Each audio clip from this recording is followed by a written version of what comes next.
We weren't. This isn't a public forum. This was created on Facebook, though. I'm really frustrated about that. Yeah. Our address advertised for their own agenda. Signs in our council. Yeah. Yeah. Yeah. Would you mind hand me a blue pen there, please? But not load back out. Rick, when we go forward. Yes. Okay.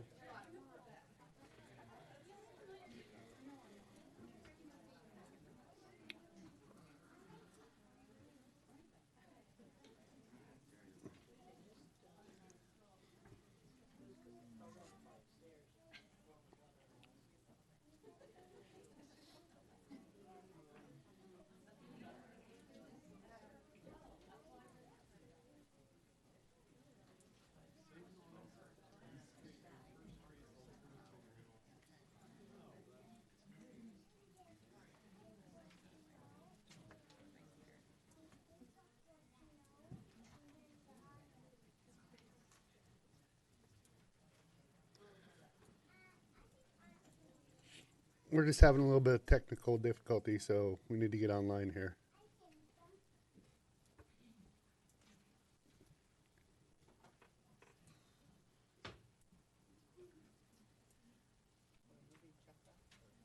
Yeah, I'm going to. Portland in the planning commission building, they had to outlaw signs because it was just taken over. I heard that story. Yeah, I just see that as maybe adopting a policy later on, Mm-hmm. not now, but in the future.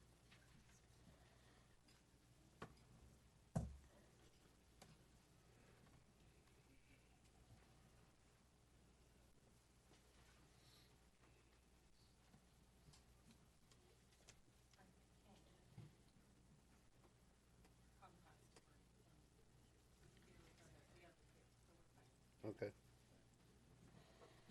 Okay, call this work session to order.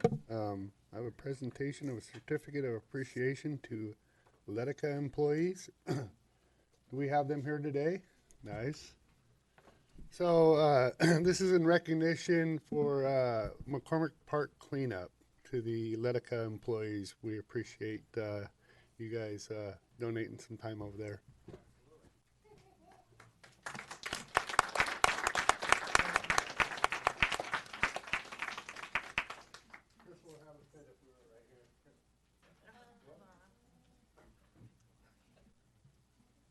Christmas tree. Yeah, why don't we do it next to the tree?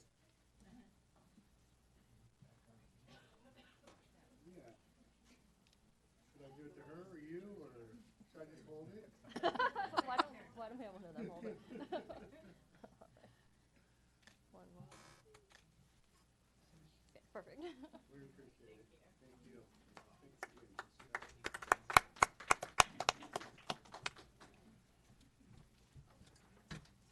Okay, and then I'm gonna go off schedule here, and I'm gonna invite up CCET Chuck Daughtry because he has a meeting to go to a little bit later. So, Thank you, Mr. Mayor, for the accommodation. Yep. Appreciate it. Chuck Daughtry, Columbia County Economic Team, and this is our semi-annual presentation to the City Council and talk about the projects that we're working on, particularly in St. Helens, but all over the county. And right now, our number one priority is working on the potential sale of the Armstrong property to a Washington State company that is looking to manufacture cardboard container board from recycled materials and for sales overseas. We've been working with Jennifer Purcell of Regional Solutions and DEQ on a prospective purchase agreement that would protect the purchasers from any environmental liability that exists on the site. There's been some cleanup uplands, but there's still some issues with the water. So this is a critical step in finding another potential user for the site. Melanie Olson and Business Oregon are actively involved in this project as well concerning state incentives and potential financing. So that's a pretty important project. Composites Universal Group, we assisted in the successful relocation from Scappoose to St. Helens. We worked with the company on the enterprise zone application and approvals. We have contacted the Oregon Manufacturers Extension Partnership and Tiger to assist with the development of a lean manufacturing process for Composites Universal. They operate as a job shop, and they think if they could become a little more efficient with their process, that they could be a little more profitable and reinvest in facilities and labor and all. So I know the port is looking at expansion plans for the site as well. Control Solutions, this is a really, I think, a really big success story. They're a small company that homegrown that will be an anchor tenant, hopefully, for a proposed new port industrial building at McNulty Creek. We've been encouraging the port for years to build an industrial building, speculative, at McNulty Creek. It's a great site. It had been certified at one time by the state as shovel ready, so I think that's probably the most likely site in the whole county to be developed is at McNulty Creek. So we have, I think it's just a great story with Control Solutions. They're a local business. We've retained them and have them expand here.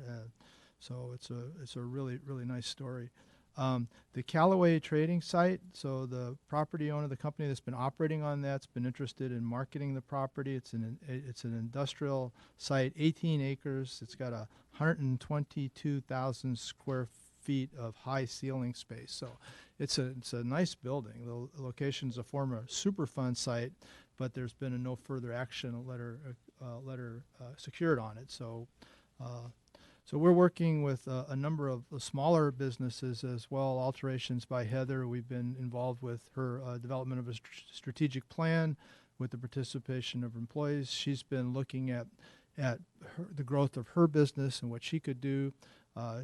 She's branched out into a number of different segments of her business, including education and training. So she's we've established meetings with her, Melanie Olson and Mary MacArthur, concerning identification of funding sources for an expansion in St. Helens. So it's good business.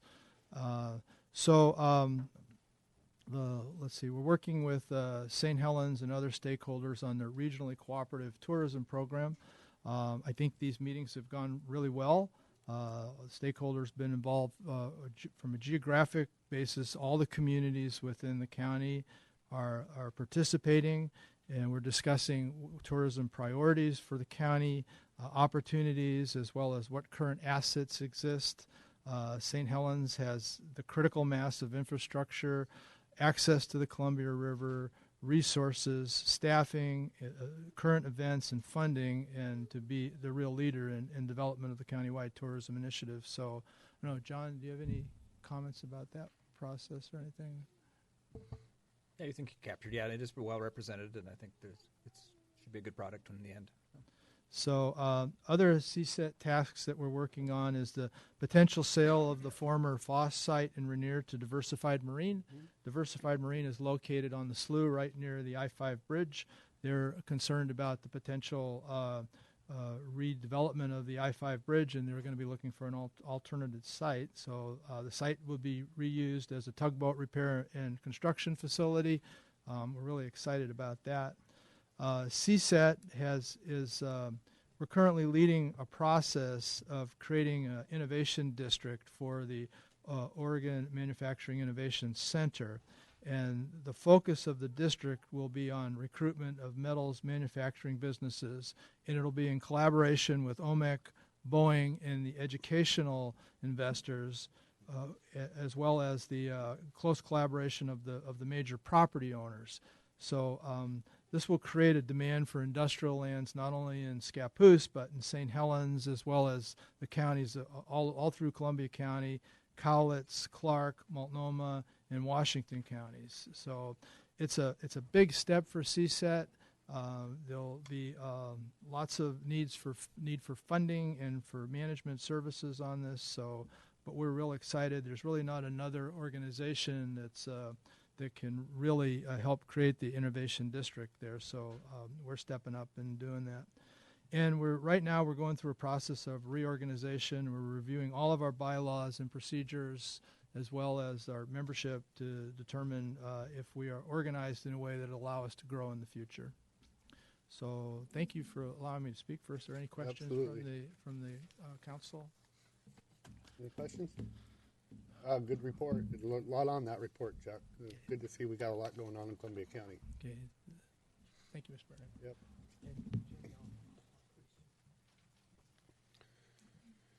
Okay, so now we're going to come back to visitor comments, and please state your name for the record, and remember you're not on Comcast, but you're on TV, and keep your talks limited to 5 minutes.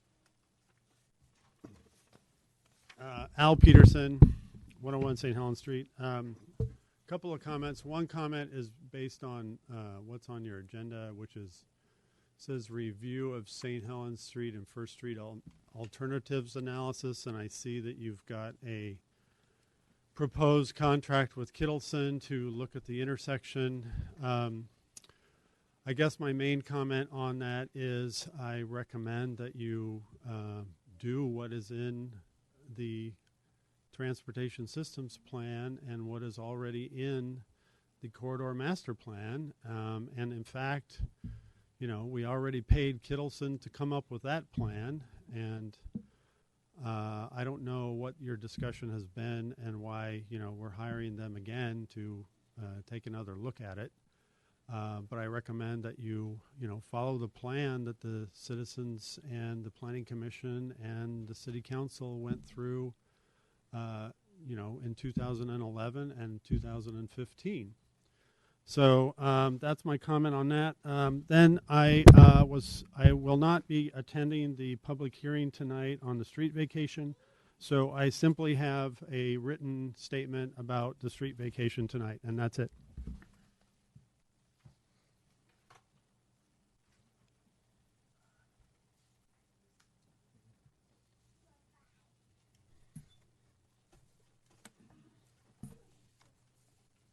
Something happened with my staples.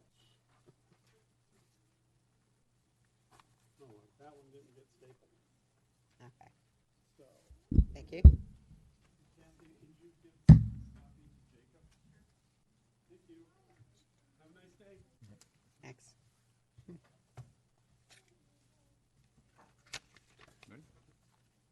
My name is Ed Oxiger. I live at 30 Cowlitz Street, apartment number 3. I spoke with this council earlier about my concerns with handicap parking.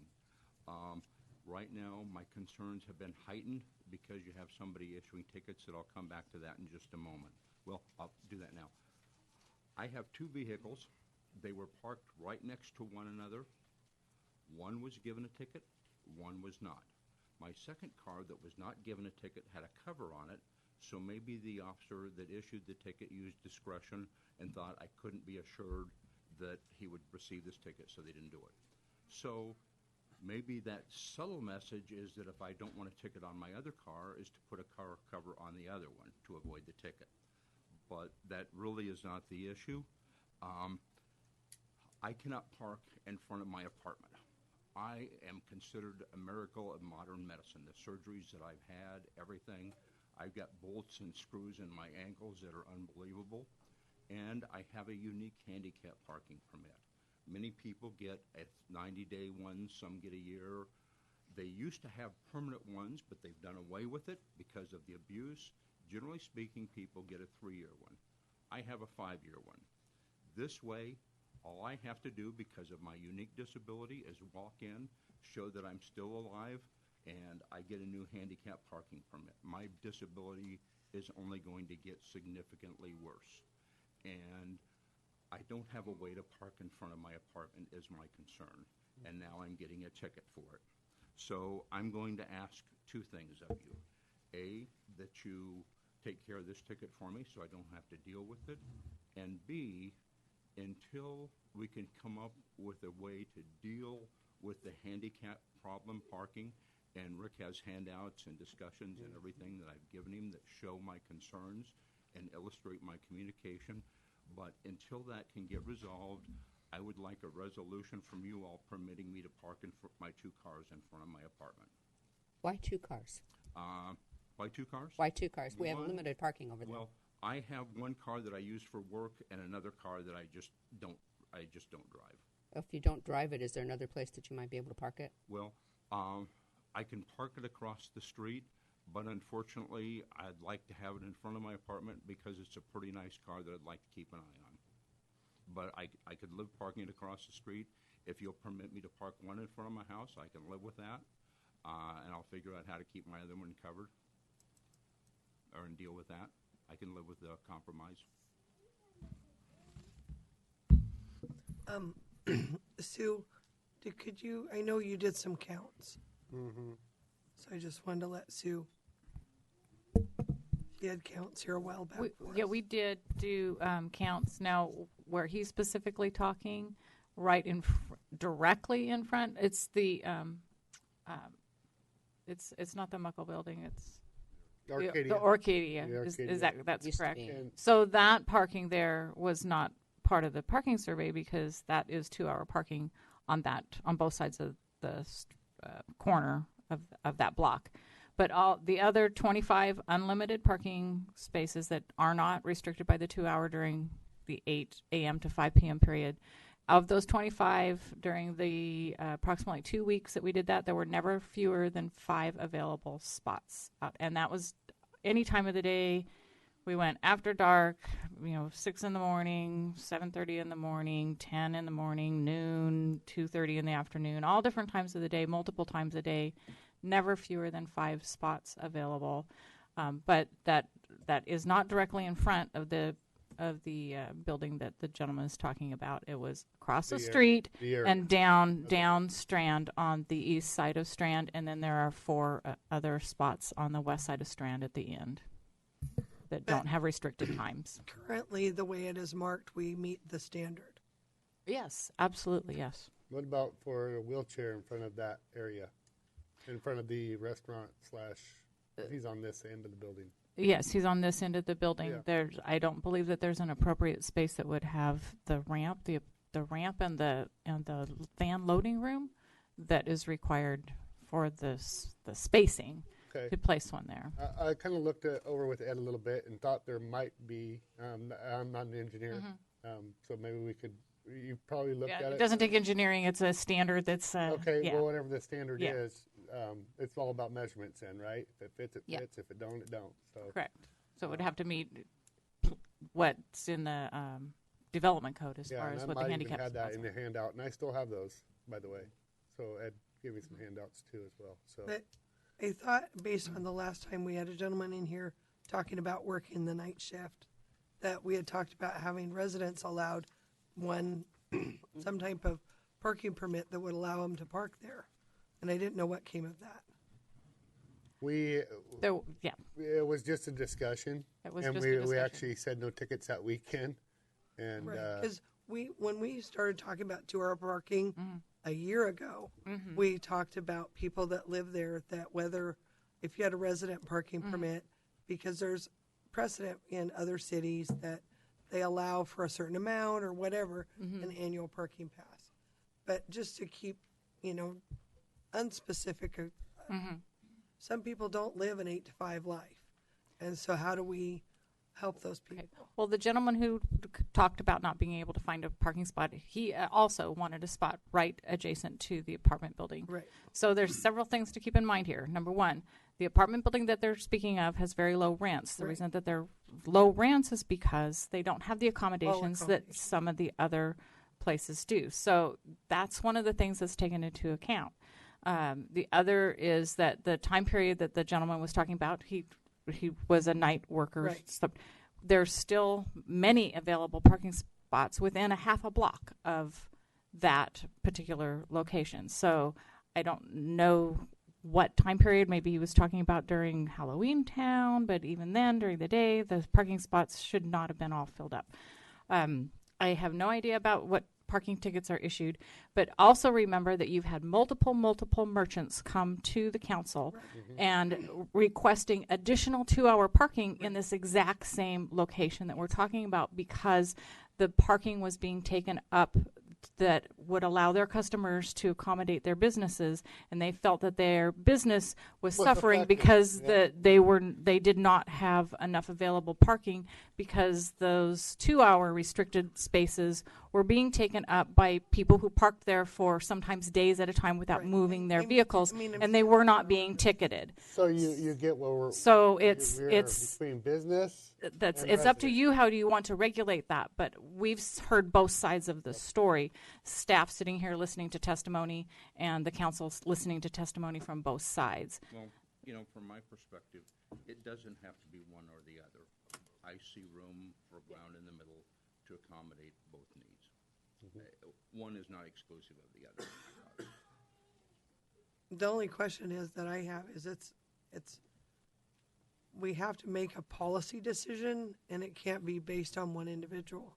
It has to be a set of rules that can be followed That's right. universally. And I'm not asking you to base it on one individual. I'm asking you,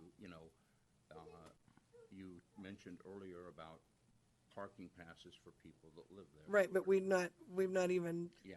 gotten to that We, place. we actually, the little bit of discussion I have with staff is that we have so much public parking over here, and we cannot guarantee, it was a ask of a guarantee from this younger gentleman that works graveyard from your building, that we be held liable if his car got broken into, which is not, that's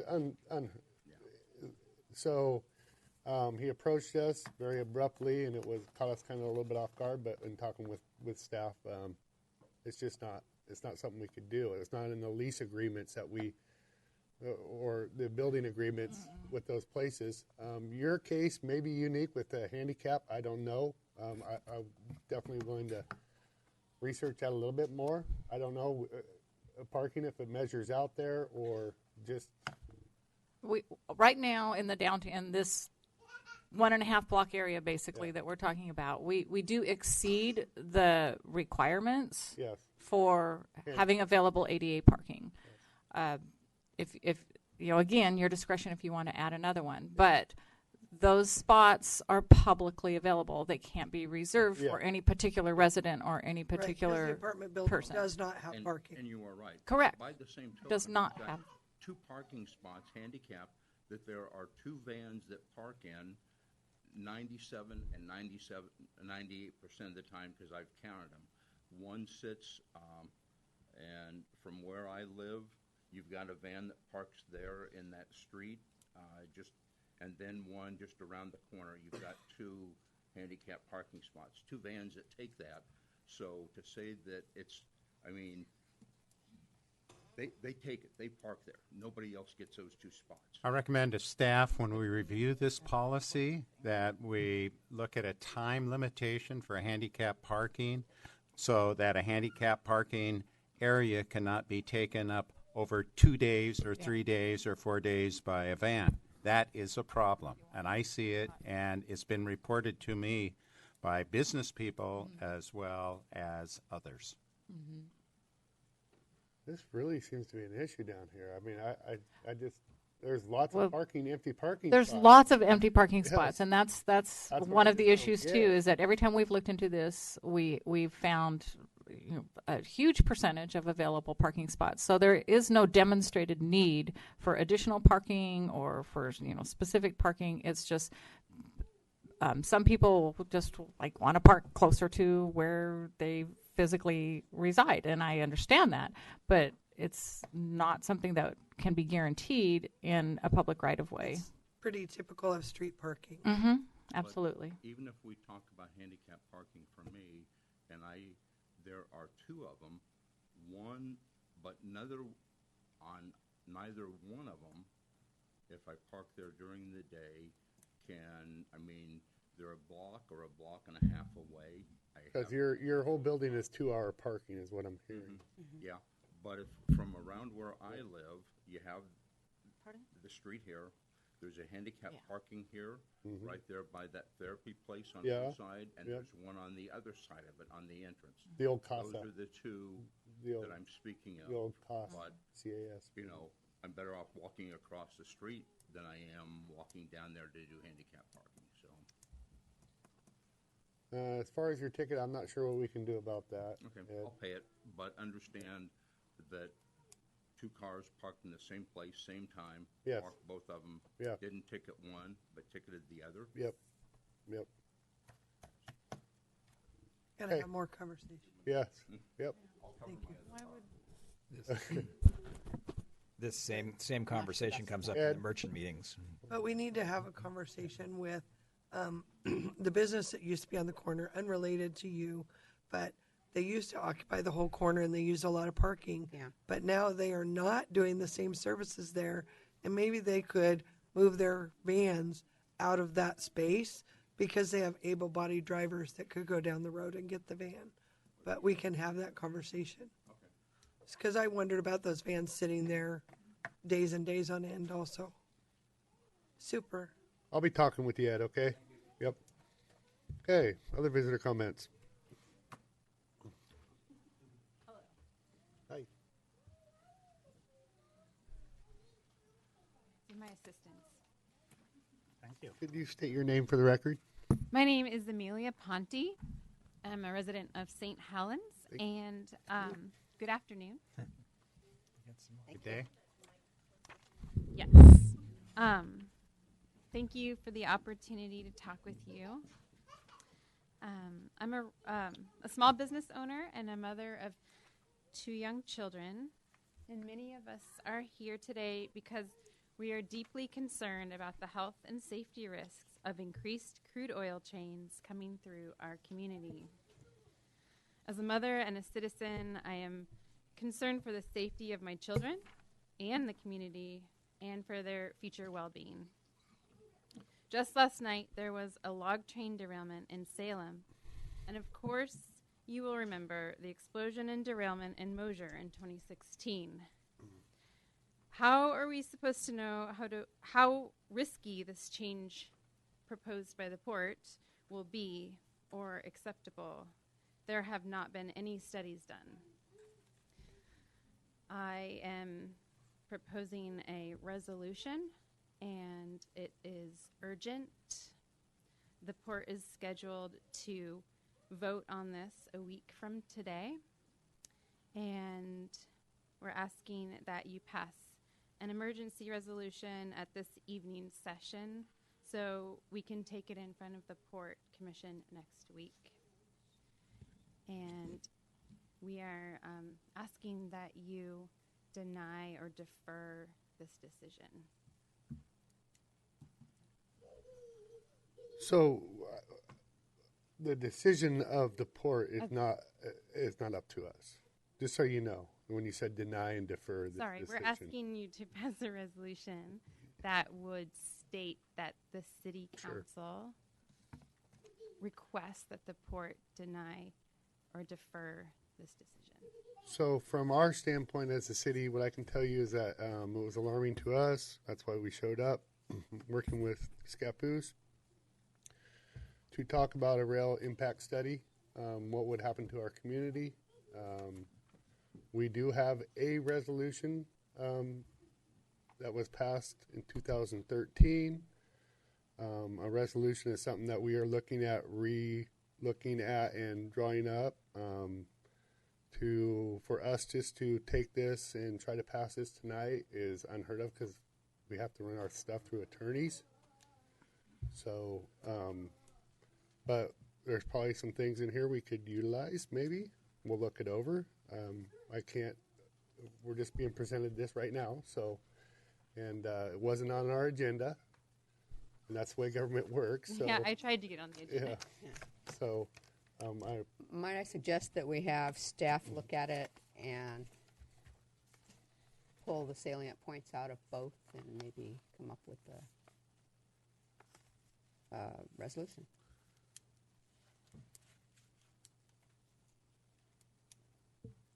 Your turn. yeah, you're getting ready to talk. Yeah. Well, I think with what you said, in terms it's going to be impossible to do that. Yeah. If I concur to that, then the only option that you might have is taking our existing resolution and reading that to the port and interpreting it for yourself, because it is pretty wide open, and it does allow you some flexibility to weigh in on certain statements.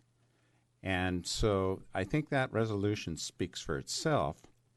And with that, then, following the mayor's lead, that it's impossible to do that for this meeting coming up, that to craft a resolution, get our attorney to look at it and work through all those kinds of things and get it back to you so that you can utilize it.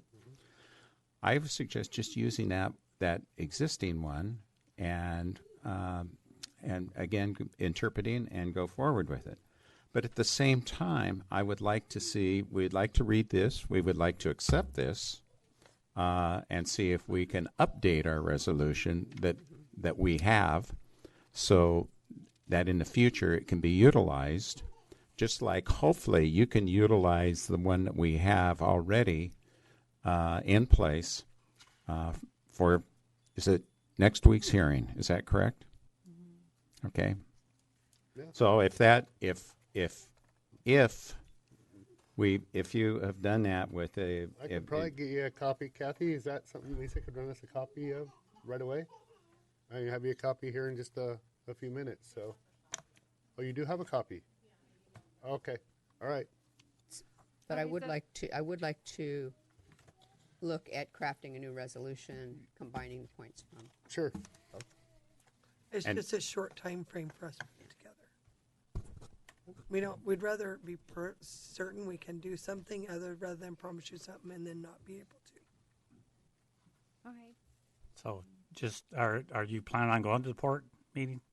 Okay. So something that I've kind of championed is there's several different stages of rail, the type of rail that you can travel on and the speeds that it's good for and commercial use and all those type of things. Mm-hmm. That's what I would consider, because the rail's been here forever.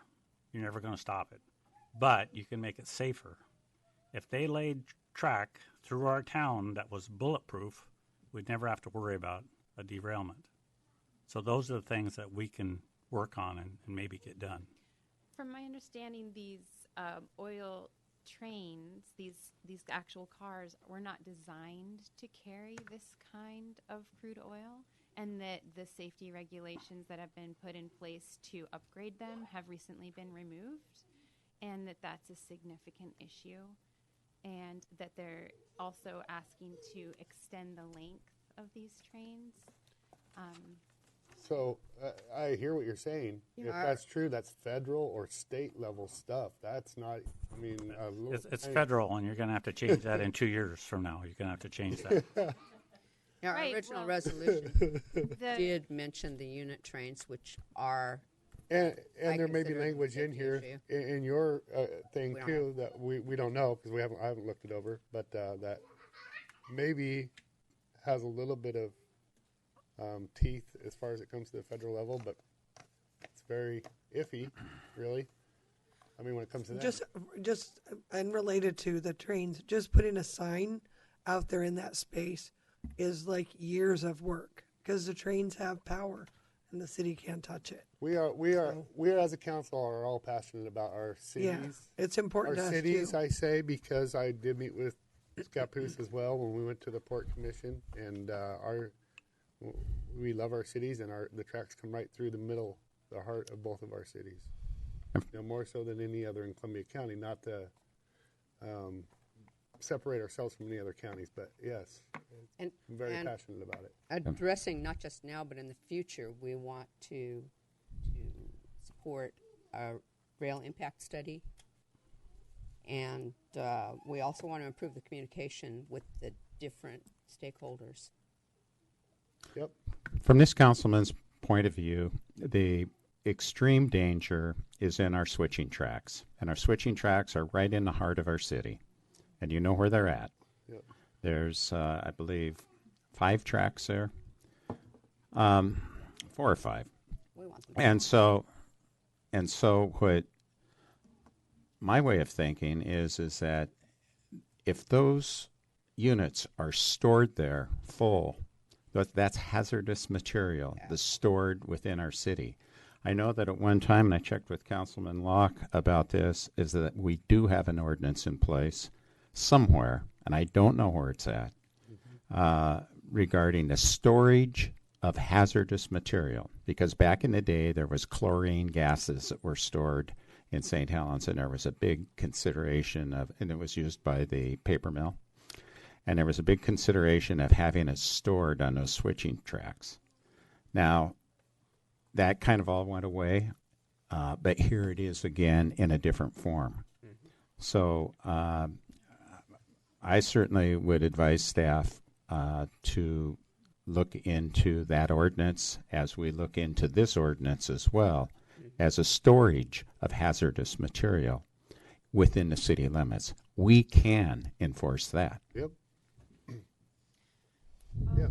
we really are relying on you to protect us and to take a stand in whatever way you can to protect us, because it's really a significant threat, especially given the age and condition of the tracks, Yep. the frequency of derailments. So I can assure you that that was the census of this entire council. And it didn't take you guys showing up to my meeting for me and Mayor Burge to show up to the port meeting. You guys, none of you showed up to our meetings prior, no, to the port you did, but not to our meetings to get us there. We showed up on our own accord because we were concerned too. Just so you know. Thank you. Okay? Yeah. So, Is there any statement that That you'd be willing to make? other than we didn't have the information at the time, any information, like you all didn't, that was it. We showed up, and for a statement, if you want a statement, I know that we have been in contact with the port. We have been in contact with Scappoose. We are working together to come up with a resolution to the problem that we see afflicting our areas, and also keep an open communication through this process. The short notice was a problem for us too. Yeah. Yep. Yep. Is there anything we can do to support you in this? Keep in contact. Yeah. Just keep in contact. Yep. Okay. Yes. Thank you. Yep. Yep.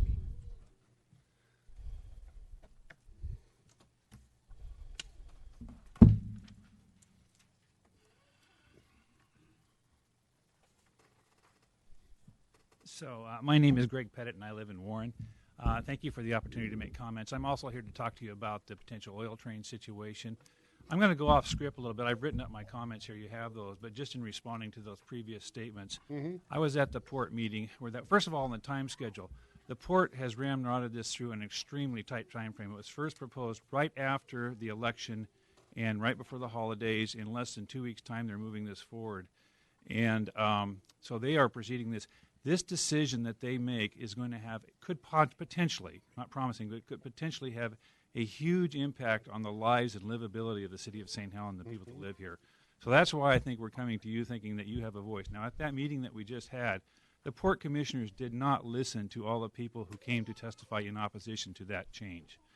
The only people there they listened to was you and the mayor of Scappoose. That is what got their attention. So you do have a good deal of power in letting them know how you feel about this situation. So I just want to make those comments. Yes, I got 4 elected officials behind me. Yeah. Well, that's good. And we very much appreciate you being there because, quite frankly, if you had not have been there, I think it would have been passed that very day. And when is their hearing? It's the 12th. Okay. But they have to take written comment at this point, though, right? There was no No written comment being no written allowed? comment asked for. Well, they don't ask for it ever. Yeah. But that doesn't mean you can't offer it. But, well, I've submitted a written comment last time, and I will do so again. So, anyway, I just wanted to say that in response. Did they close comments? They never had an open period or a closed period for comments. There was nothing in the public notice about comments, other than the fact that there was an item on the agenda for just like this for public comments. So any public meeting, there is always a precedent for a need for citizens to speak at the podium for 5 minutes. You're jumping right to my point number 1. Thank you.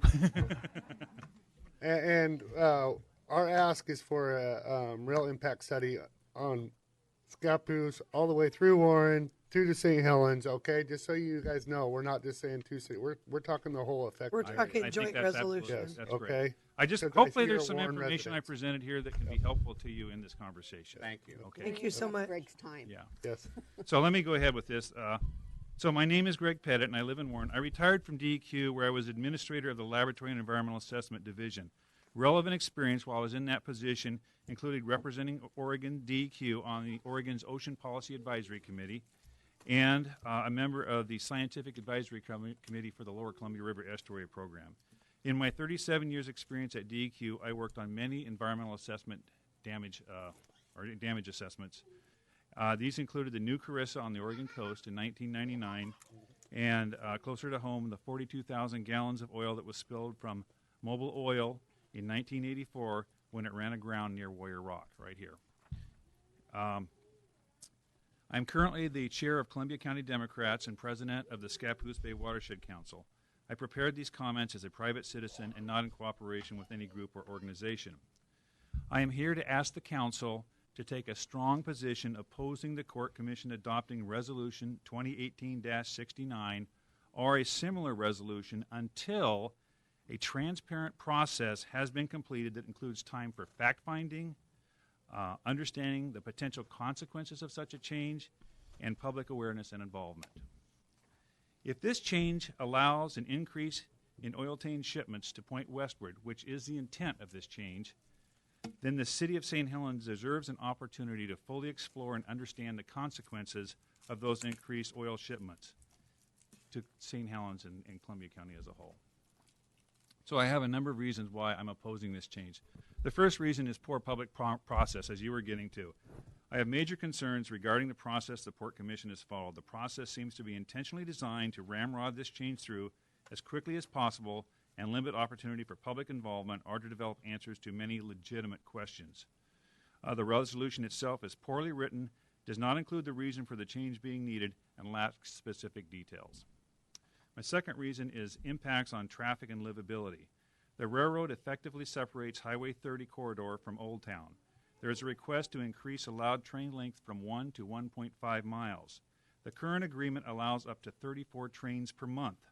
The safe speed has been determined by rail authorities to be 10 miles per hour. How would such an increase affect traffic and livability of St. Helens? Long delays and traffic backups would become a daily rule, not just the occasional annoyance. Safety. At the recent port meeting, information regarding safety issues was incomplete and may have misrepresented true safety risk. I am no safety expert on this subject, but just a few hours research on the internet discredited many of the statements made by industry representatives at that meeting. Canadian tar sands crude is known as bitumen. It is too thick and viscous to be pumped as a liquid. In order to do so, it has to be either heated, which is not commonly done, or diluted with a lighter product, commonly natural gas condensate. This results in a product known as dilbit. While it is true that bitumen is less volatile and flammable than crude oil, it is not true that diluted bitumen or dilbit is. Quoting an article in the Oil Change International titled Transporting Tar Sands as Dangerous as Shale Oil. Following a derailment and explosion in Ontario in February. By the way, there was 2 derailments and explosions in that year in Ontario of this diluted bitumen, and they exploded and they burned for 6 days before they could put them out. Let's see. Following a derailment explosion in Ontario in February, there's growing evidence that transporting tar sand oil is as inherently dangerous as carrying volatile Bakken shale oil, which is the shale that blew up in eastern Canada and killed quite a few people. There are numerous other reports, articles, and studies on the internet to confirm this. Again, I am not a safety expert, but we should have true, unbiased oil safety experts address these issues, not industry representatives who quite frankly, are presenting a very misleading and one-sided point of view on the subject. Was there a statement from the Office of Emergency Management, the county? Pardon me? Did the director of the Office of Emergency Management make any kind of a statement about safety? Because they'd be the ones that had to do the cleanup. Not that I'm aware of, but as an aside, the Governor Inslee in Washington initially was very much in favor of this kind of facility for the city of Vancouver. And after a very thorough 2-year process where they had good scientists, good technical experts come in and thoroughly explore this with numerous public hearings, he completely reversed his position on that, because the more they found out about this stuff, the more problems that they identified with it. This is another reason why I think they're trying to get this through as quickly as possible, because they know that the more time people have to study this issue, the more evidence they're going to see that this is not a good idea. So, and I'm just going through, I could have gone on forever on every one of these issues. The next one is environmental. I personally oppose this strictly on environmental grounds. Global warming is our greatest environmental threat and will have enormous adverse consequences for our planet and mankind. The extraction and consumption of tar sands oil is about the worst environmental practice there is when it comes to increasing greenhouse gases. I believe that if more of our area citizens understood the true threat of global warming and how bad the extraction and use of tar sands oils is with respect to that, for the sake of our planet and our children, they would also not want us supporting this industry. At the local level, the more oil trains and ships, we cannot forget the ships that are going to be taking this oil in and out of the Columbia River, we have, then the greater the chance for an oil spill. Quoting the U.S. Department of Commerce, Emergency Response Division, diluted bitumen oil spills responder guidance, and this is quoting that now, after loss of light fractions, diluted bitumen spills have a greater potential to submerge and form aggregates with suspended particles in fresh water. These oil particulates aggregates can be heavier than water and sink in low flow areas. This is in contradiction to information that was presented at the port meeting by industry representatives. This is the Federal Government Commerce Department recommendations. So I could go on and on with warnings about the environmental deadliness of this product. It is certainly not the environmentally safe product that it was being portrayed at the recent Port Commission meetings by industry representatives. And then my last reason is common sense.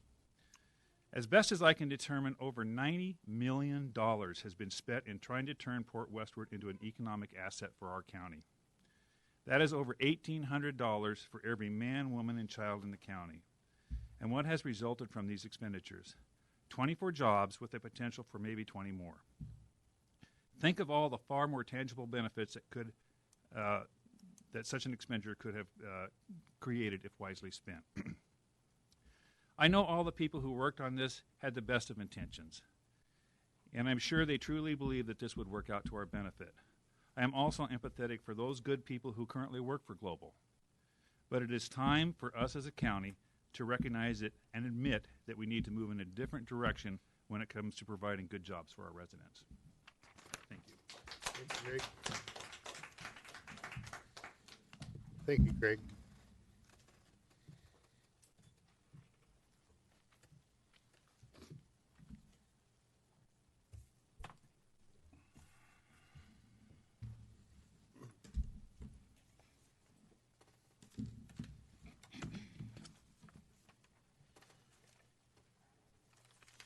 My name's Paulette Likatowicz. I live in Columbia City, and I'm here to speak today also about the global and port agreement that they are considering, and they are meeting on the 12th to make the decision to approve, I believe.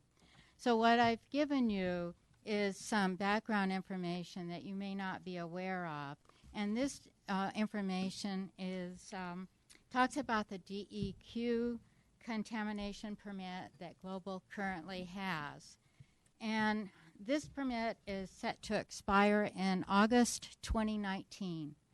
The Global has to have their renewal packet into the state by June 2019. That means that any changes that they want to their air contamination permit means that it has to be done, the packet has to be in by June, about 6 months away. So this chart that I've given you, I'll just quickly go over that. It shows how with an extension of the unit trains to 150 cars, you end up with 34 unit trains per month coming in to Port Westward and returning empty. So that's a total of 64 unit trains. And considering that, that would be 2 trains per day per month. So the air quality permit allows 1.8 billion gallons of oil or ethanol at this time. So what Global has requested of the port is they want to change the products that can be transloaded out at Port Westward onto ships. And currently, this permit only allows ethanol or crude oil. So by changing the weight restrictions, getting approval by the port at this time to a heavier weight allowance, then they're able to transload at Port Westward, perhaps Canadian tar sands oil. That's the point of this. Right now, there are only 3 unit trains per month on average for the last year that has gone out to Port Westward. So certainly 3 unit trains per month is not what their anticipated business was, since they have in the documentation I gave you in resolution 2013-81, that was in 2013, the port agreed that Global could bring in up to 34 unit trains. So 34 unit trains of a mile and a half long is going to change our community. And considering the types of products that they could bring in, they have not been bringing in those types of products up to this time, but they will change because the market, they don't have customers to meet their capacity. They have a capacity much greater than what they've been experiencing. So it tells me that they don't have ethanol customers, manufacturers of ethanol, that wants to ship from the West Coast. So I think you really need to look at the documents. I gave you the DEQ permit. I gave you a copy of the resolution that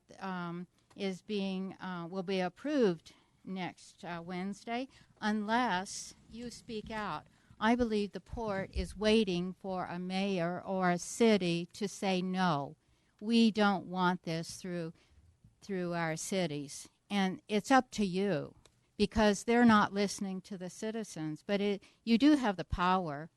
And with these small changes, that this is the 4th Amendment that Global has requested and been approved since they came to town in 2012. And what they're doing is they incrementally request changes, and this change leads to another change. And so by these changes, the local governments are losing their local control. And that's how the change comes about for Global. And they will be in control if people don't speak up and say no. And I think that the port commissioners want to hear some city. I think there are perhaps some people that at the port that want to hear from the cities that will say no. And take a chance. Let them know. Thank you. Thank you. Thank you.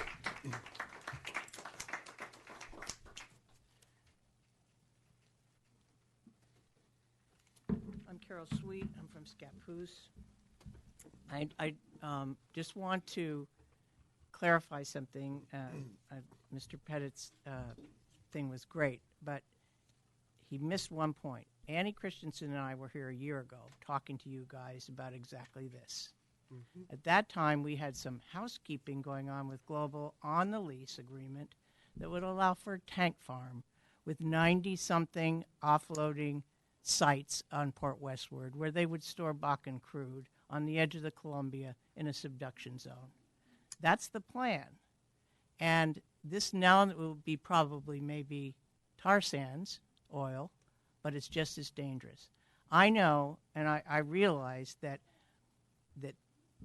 this is the catch-22 of the world, is that the feds own the tracks, or Warren Buffett owns the tracks, and somebody else owns the cars, and somebody else owns the oil, and somebody even at the port meeting the other day said, well, once it passes the Portland line, then it comes to us. It's like everybody else has some responsibility here, but nobody is going to really take it.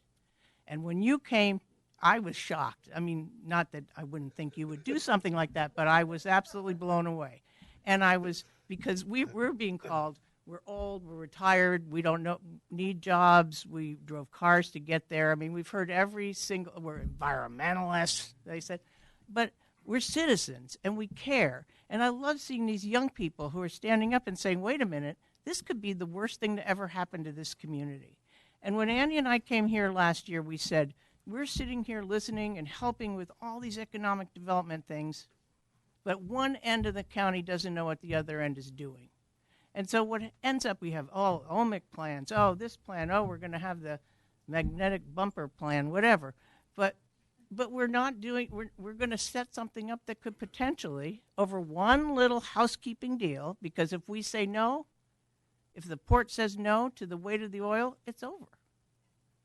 And why we can't just get, I don't want to be recorded, but, get a little bit of gumption here.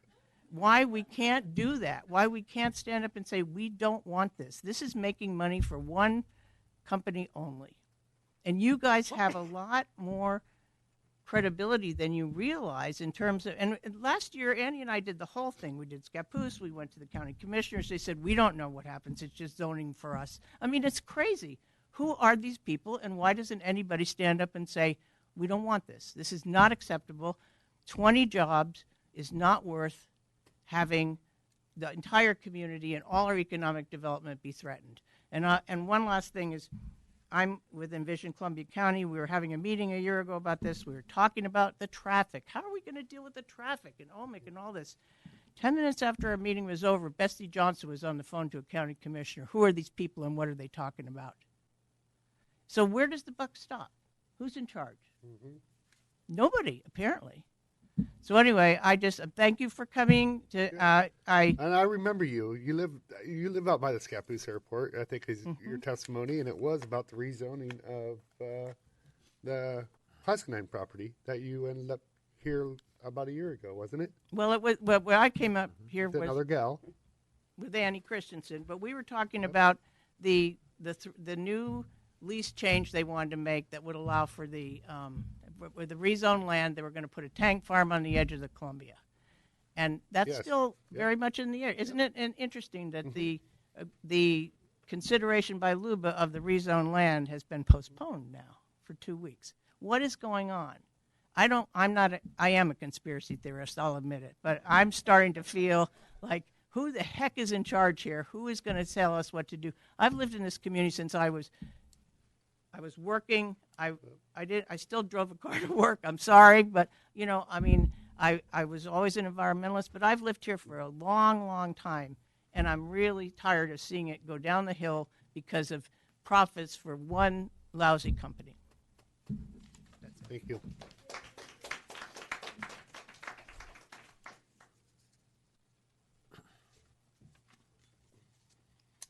I'm Annie Christensen. Carol and I have gone together and done a number of presentations.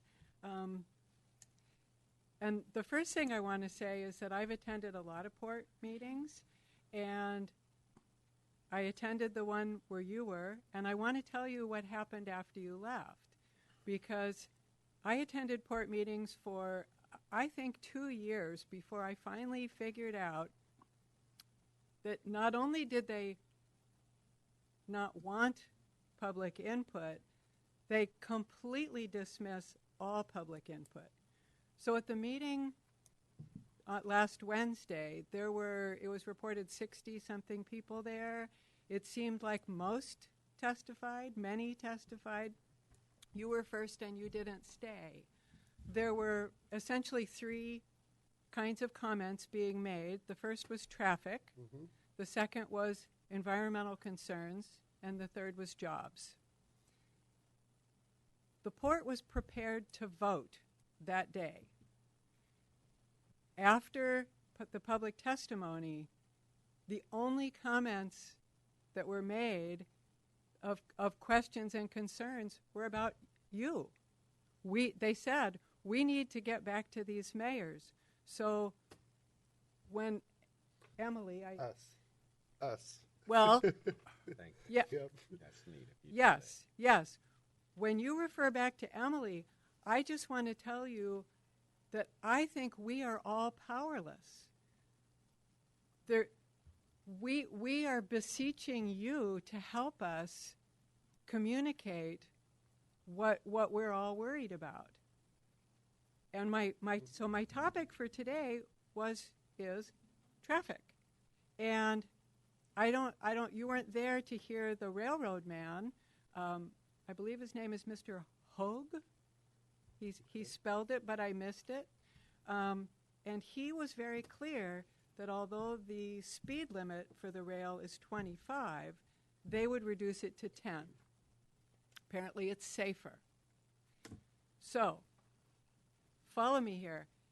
We all know how much impact the old 100-car trains had on our towns. If you go from 25 to 10 miles an hour, and you extend the length of the train by 50%, that means that those trains will take 4 times longer to cross an intersection. My neighbor's house burned down a couple years ago, and Jay Tappan told me that fires double every minute. I've heard it said from nurses that when you're having a heart attack or a stroke, every minute of delay to get help to you increases your chance of dying by 10%. Fire trucks, police, ambulances are allowed to run red lights. They're allowed to speed because seconds matter. And yet here we have our towns divided in half, Scappoose, St. Helens, and we're talking about these enormously long, even if they were safe, which is an entirely other issue because they're not. Carol and I went to Scappoose the other night and spoke to their city council, and before that, there was a presentation by a police officer talking about active shooters. And I thought, well, isn't that interesting? And one of the things he said is that active shooter events, the actual shooting event, typically lasts no longer than 3 minutes. This is an enormous concern for our town. And the only people that the port listened to was the two of you representing you who represent us.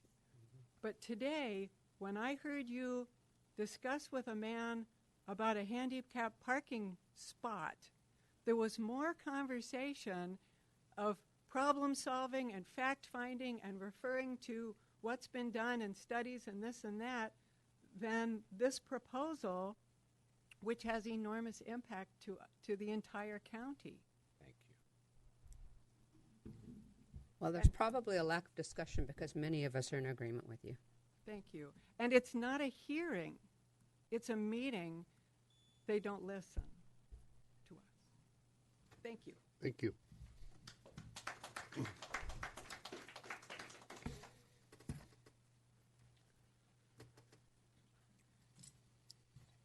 Tammy Magra. Good afternoon. I'm kind of in a quandary here because I've got information that needs to be coming from ODOT and the DEQ. And they told me that it would take up to 2 weeks to get it because it's quite extensive. Okay. And first of all, I want to say thank you for coming to the meeting at the port. I really appreciated that. And the port needs global. If you've done any research on them financially, they're kind of in a little bit of a downward turn, and they're trying to claw their way out. The port, everybody knows that Port Westward has had several black eyes, and the port doesn't want another black eye down at Port Westward, so they're going to do everything they can to keep a company there. But what expense to the community? That's what's really important here. There's been no talk about, I'm not going to go into the environmental part or anything, but I see you have the transportation plan, because I think the last one was done around 2002. So that For Scappoose only, but yes. So that really needs to be addressed. There needs to be addressed. If this company stays, I hope you vote no on this on this change in this lease. I really do. But if you don't and the port wins out, there needs to be talk about overpasses. That's part of my information that's coming from ODOT. There needs to be, which nobody's addressed, bonding. Bonding is so important that the railroads right now don't have to do it. There's no federal law. There's nothing. Washington has a oil spill plan. California has an oil spill plan. DEQ right now is drafting an oil spill plan to present to the legislature come the first of the year. I hope that instead of fast-tracking everything, we stop and we allow these plans to come through, because if this oil spill plan passes the legislature, there's enough teeth in it that there will be bonding for the rail company and the oil company. So if there is an accident, they're going to pay. They're going to be part of the pocketbook instead of the taxpayers. I imagine that, I haven't got to read it. The guy said he's going to send it to me as soon as it's in its final draft. But I imagine that there's going to be money that they're going to have to kick in for the oil spills, if there's an accident, and everything. And I think there's also money, I'm not for sure, because he kind of alluded to it, but like I said, I'm not for sure, about overpasses, and which we need two in every city. I mean, that's just a no-brainer. So I just wanted to let you know that, so I don't have nothing to present today other than verbal, because I don't have it because they haven't sent it. But with the port fast-tracking everything, I don't think that's right. I think we need to slow down. There's no reason why Global has to have that in 2 weeks. If they're in that bad a shape and they can't wait 2 weeks, they need to just pack up and leave now, because this community is more important. So basically, that's all I want to say. And also, as Greg was alluding to the oil spill, what the oil companies are putting out a lot of propaganda. The oil companies, by their own admission, if there was a catastrophic event, say it went in the river or even on the ground, they only recover 10 to 15% of all the oil that's spilled. That's a lot of oil that's being left. If that spilled anywhere around the Columbia, it'd wipe out all the salmon and all the steelhead and the sturgeon and whatever. The animals all die because they die of liver and kidney failure, even though they have the little duck they're scrubbing up with Dawn soap, is just theater from the oil companies, because Dawn soap is derived from oil. So the little duck dies no matter what. So it's just a feel-good policy. So I think that we need to all step back and take a look at this, say no to the fast track, do our due diligence, and work together as a community for the outcome, for the betterment of the whole community, and not just Global or whatever oil company, if they go busted, comes in here, because it's not worth it for our community. Thanks. Tammy, when you get that report, would you give us a copy of it? Pardon? When you get that report, would you give us a copy of it? Yes, I certainly would. Thank you.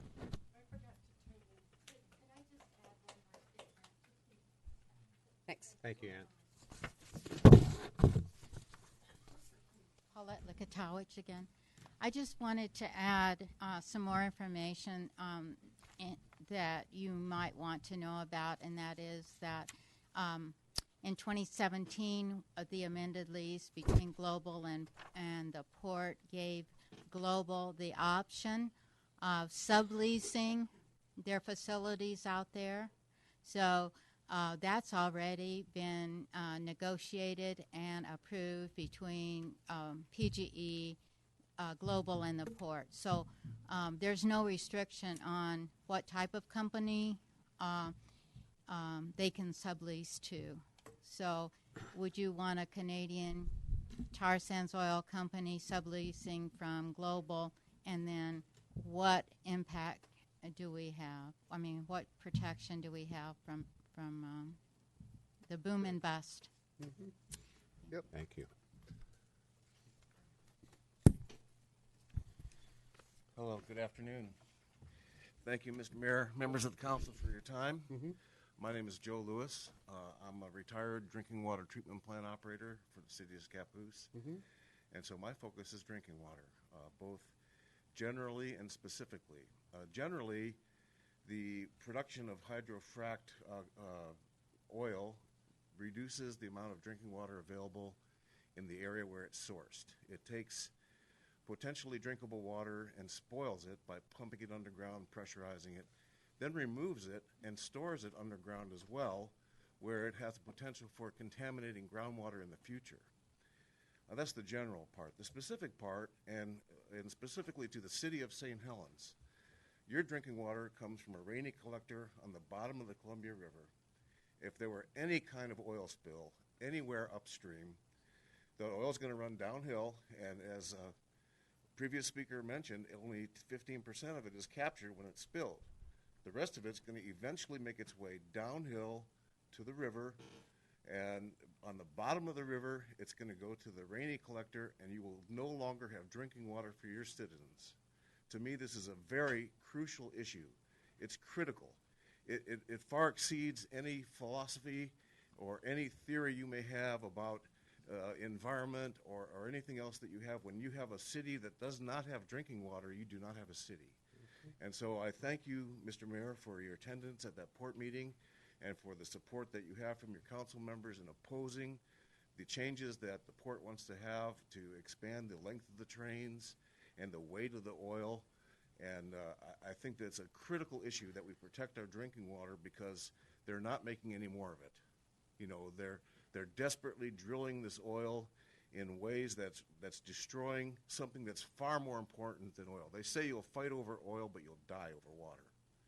And so thank you for your time, and I think that the city of St. Helens should take a very strong stand to oppose the port's expansion of the kinds of oil that it transports and the length of the trains that it brings. Thank you. I just want to clarify for the record. My testimony there, though, was about a rail impact study. Okay, at the port. Okay, mine and Mayor Burgess that's what it was about. I just want to make that clear. Okay, that they're the ones who's dealing with the weight oil and all that other testimony and stuff. This is, you know, I am concerned about the impact to our community through the rail. Okay, that's the way it's coming. Yeah, absolutely, drinking water. Yes. I just want to make that clear, though, okay? Hi, Nancy. I know you, but will you state your name for the record? Nancy Ward, Scappoose. And I have a couple of things I want to say. Number one is say no. Say it loud. Be strong. One of the reasons you need to do that is I had a comment from a commissioner who said no one that we have talked to within the community who is a leader, no one has asked us to vote no. And if all it takes is for you to say no to get them to turn around, then you need to say no. It needs to be more than just your concerns. Apparently, they need to hear that word. You need to be the one to deliver it. The testimony here today is stunning. The amount of knowledge within this community is amazing, but we're not listened to. We go to these port meetings. The same people go to all these port meetings, and they present this absolutely amazing, these pieces of information that should turn anybody around, and it doesn't. It doesn't faze them. And instead, Global is fawned over and praised as being a good neighbor, while we are standing outside in the rain because there aren't even enough seats for the citizens within the room. This is how we're treated. It's time for this to stop. There has been no community forum about this subject, so our organization, Clean Columbia County, is putting one on tonight. We assumed it was going to be attended by people within the community, but now we find that we have port commissioners who are coming. port commissioners who should be holding these meetings. Why aren't they holding these meetings? So please, support us. Support everybody in this county. Give us a chance. Say no.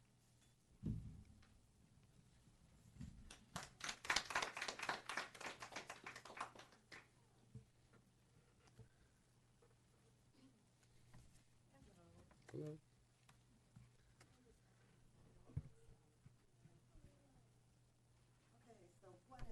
I'm going to give the mayor the sign. Okay. I get the privilege. Thank you, Linda. Thank you. And I'm just going to be right on the side over here grabbing a cup of coffee. I'm going to just remember to. Yeah. Yes. Not just eyes, you got ears back there. Okay, so I'm Linda Zoll. I live in the city of St. Helens.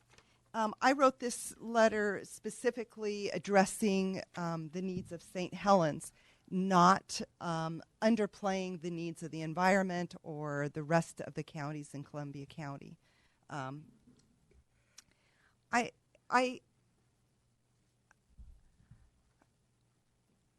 really appreciate that the council does look like you're on board with understanding the problems with us transporting so much crude oil through the county.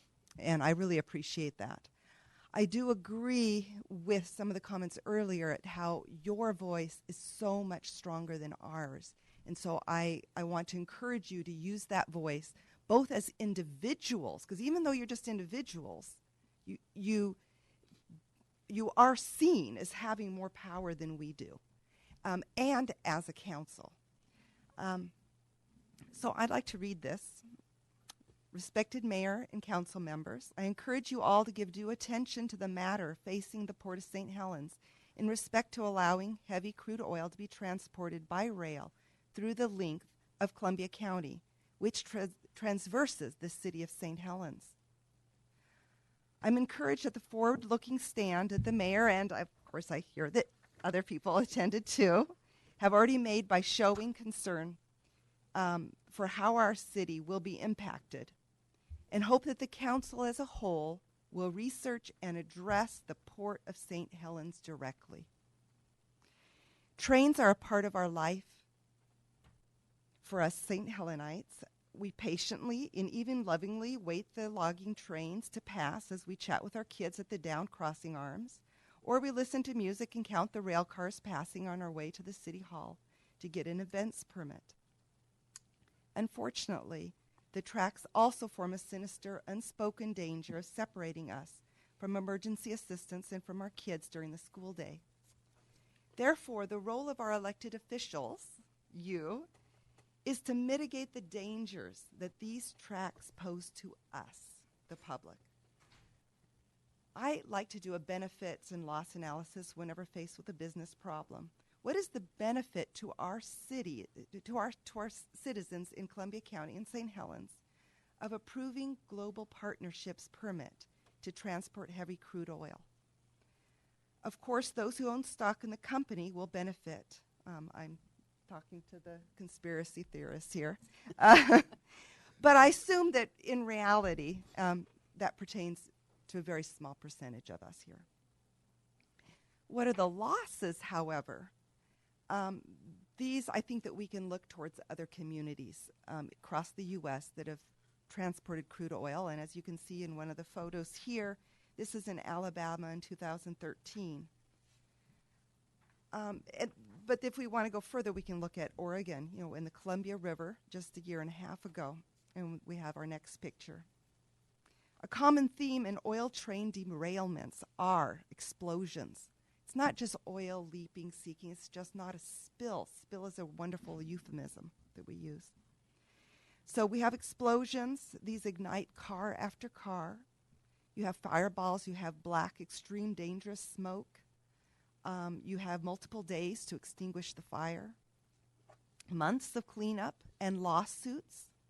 Do we have the funds already in our coffers to deal with those lawsuits? I would really like that to be looked at, and perhaps to look at putting aside funds for that purpose in the future. And permanent damage that can never be reversed, such as loss of life, damage to lungs, environmental damage, and loss of trust in our elected officials.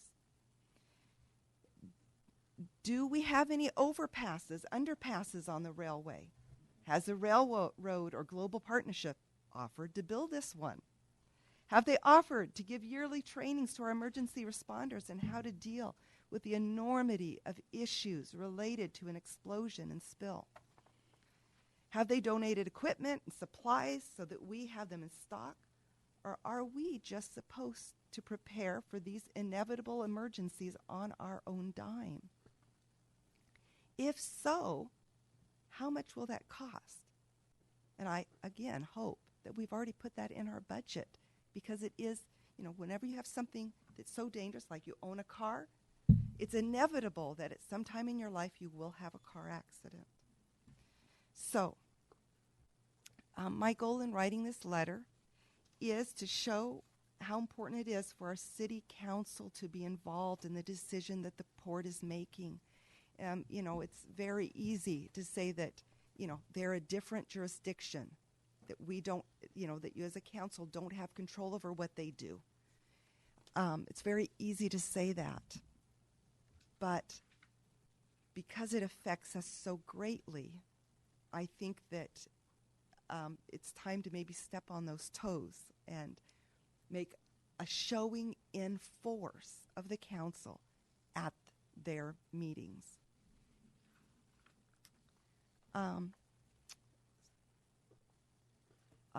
So please apply pressure to the Port of St. Helens to deny the permit. And I really thank you for your consideration. I hope that from our first speaker today, when Emily spoke, where there was a feeling of, well, you know, that's really not us. That's their problem. That's the, you know, that we've moved on to the point of going, oh, wait a second. We are the elected city council. Our job is to protect our public from things that they don't have power to protect themselves from, and that you will be there in force at their meetings. If you write a letter in advance, that would be great. I think that even if just 1 week is enough time to pass it by your attorneys, to have a resolution made. If not a resolution, which sounds so official, something that's less official. And I really am begging you for your help on this. Thank you. Thank you, Linda.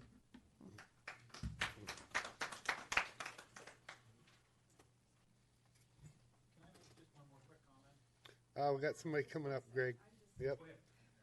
I agree with everything. Everything's been said. I didn't. You want to submit? Okay. Thank you. And your name? Christy Patterson, submitting. We'll get it. Yeah, we'll get it to Kathy. Okay, Greg. Yeah, you can come up. Yeah. Yep. I went to that Scappoose meeting too, and this was my interpretation, and it possibly could be wrong, but I don't think it is. I felt that Mayor Burge and the city administrator Sykes really wanted to say no. And they pretty much said that they would get so much political heat from Northern County if they did that they didn't have any choice. They had to go strictly on grounds of safety. But you should talk to these folks, because I have the feeling they all feel the same way that I believe that you guys feel too. But it's like it was said, nobody is willing to stand up and potentially get their head chopped off by certain individuals in the county if they oppose this change. Thank you. So there have been private conversations. I did talk to Mike and Scott. And just so you know, I did reach out to the fire district and wanted to know if they had been approached in any way, shape, or form, and they hadn't, and they felt that they probably should have. They can afford. You brought up a point, Linda brought up a point, and Tammy, the bonding is a big, huge question mark for me as far as we don't have a budget. It's unfortunate. St. Helens is the second lowest property tax in Columbia County, folks. We have zero budget. It takes all. My chief doesn't have nearly as many officers as he'd like. My engineer doesn't have nearly as many engineers as she'd like. We do not have a budget, you know, and it goes on down the line. So the bonding is a big question mark. And I'm surprised that there would be an insurance company out there that would put a bond on something like that. But and I hear it's being talked about. So definitely we are about. And again, I'm not trying to sound like Scappoose, but we are about public safety. We truly are. One last do-over. One last. Come on up for the record. You have to be on record. To add for the record, I'm Amelia Ponte. That because I haven't heard anyone say this, that there is one way in and out of this county for evacuations, for people that commute, and that's something to really think about as well and to consider. That is something we all think about, You're, and talk about. You're not from around here, though, are you? I'm I got about probably 20 different routes. Well, I mean, like an That's true. evacuation route. When we look No, at that's how true. They all slide. That's true. Well, I do own a boat. So. Well, when we look at what happened to the city of Paradise and their lack of evacuation Yes. routes, it's Well, Yeah. that's one of the reasons we're looking at a ferry. Yep. No, you're right. Thank you. Yep. Keith, you were We getting have ready? comments here. So just, some of you guys don't know, but I'm a short timer here, so I don't have any political outfalls from anything and whatnot. But something that just slowed us down, and it delayed a decision from us for 2 or 3 months, and that was a lawsuit against us. Food for thought. Keith. Yeah. All right. Sue the directors for not taking enough time to have public input. Okay, man, Yeah, very well, at good least delay 'em testimony here anyway. today Okay. on this issue. Thank you for all your input. Was that it? Yeah, is that it for public comment? Yeah. Wait, one of the things I'd like to know from this group here is that if we have permission to utilize these documents that you have Oh, yeah, submitted good to point. us, Yeah. that we have permission to utilize or take quotes from these if we Plagiarize do your- have. plagiarize your Not stuff. plagiarize, Yeah. no, not that. If we do have permission to utilize these quotes in our presentation, if we are going to make a presentation, And I'd we're like to allowed wait on that to the Port Commission, and if so be it, these are sacred to me. Thank you for submitting And them. I think Tammy had a good point, and I can see she's back to raising her hand as far as waiting for a couple weeks for some things that actually have to happen in order to really draw up a resolution. What I heard you saying.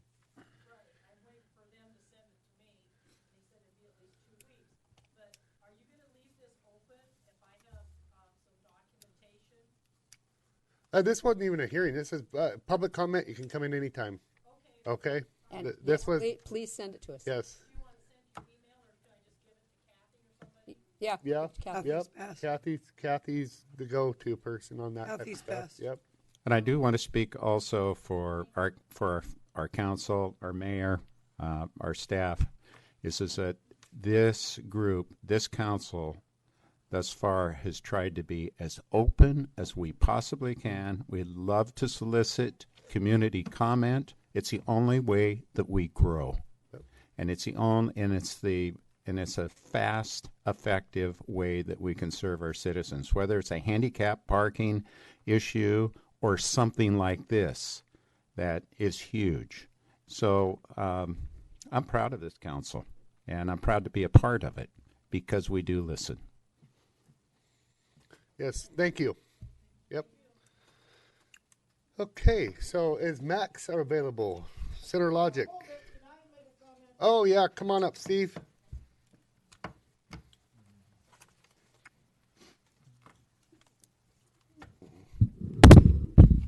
Steve Topaz, St. Helens Street. Changing the subject, but not really. Al Peterson described following the original traffic plan of St. Helens. And we're going to discuss looking at First Street and St. Helens Street, actually trying to hire some people to do it. And I'm basically a researcher, and I had a much cheaper way of doing it. I'd have our engineering department get a couple of placards or pedestals, and for 1 week we have a 4-way stop out there. For another week we'd have a 3-way stop, and actually see what makes sense, rather than having some committee stir around in their heads make believe. Actually use the citizens of St. Helens to do a test to see which way works better. It's a strange intersection. I could almost see a 3-way stop with coming up the hill always being open and stopping. We have a visualization problem because of who parks in front of the Wild Current. But I think a real test would actually be a better way of doing it. The second real test I would like to see, also having to do with traffic, is open the gates up on the Veneer property, use some logs to approximate what we plan for the street, and have people drive through up Plymouth to see what the traffic actually looks like. Again, a real test rather than make-believe whatever. The third suggestion I have today is at the city council meeting, have 1 moment of silence for the burial of a president, past president. We already planned that. Thank you, Steve. Councilor-elect, congratulations, Topaz, by the way. Yep. Yes. And we were actually going to do it tonight at 7 o'clock's meeting. Okay? Yep. Okay. Any other visitor comments? I'm trying to be quiet. Okay. Max, let's get a report on IT. How's it going, young man? Great. Good. How's it going up here? It's I'll be a lot shorter. Yes. I don't have too much to report. Okay. Just a new organizational tool and communication tool called Microsoft Teams that we're experimenting with a few of the users around, and so far I think it's going all right, but we might end up implementing that sometime here in the near future. It's a subscription-based thing, but that's really all we've been doing. That's our main project in the last couple months. Good. I had a question.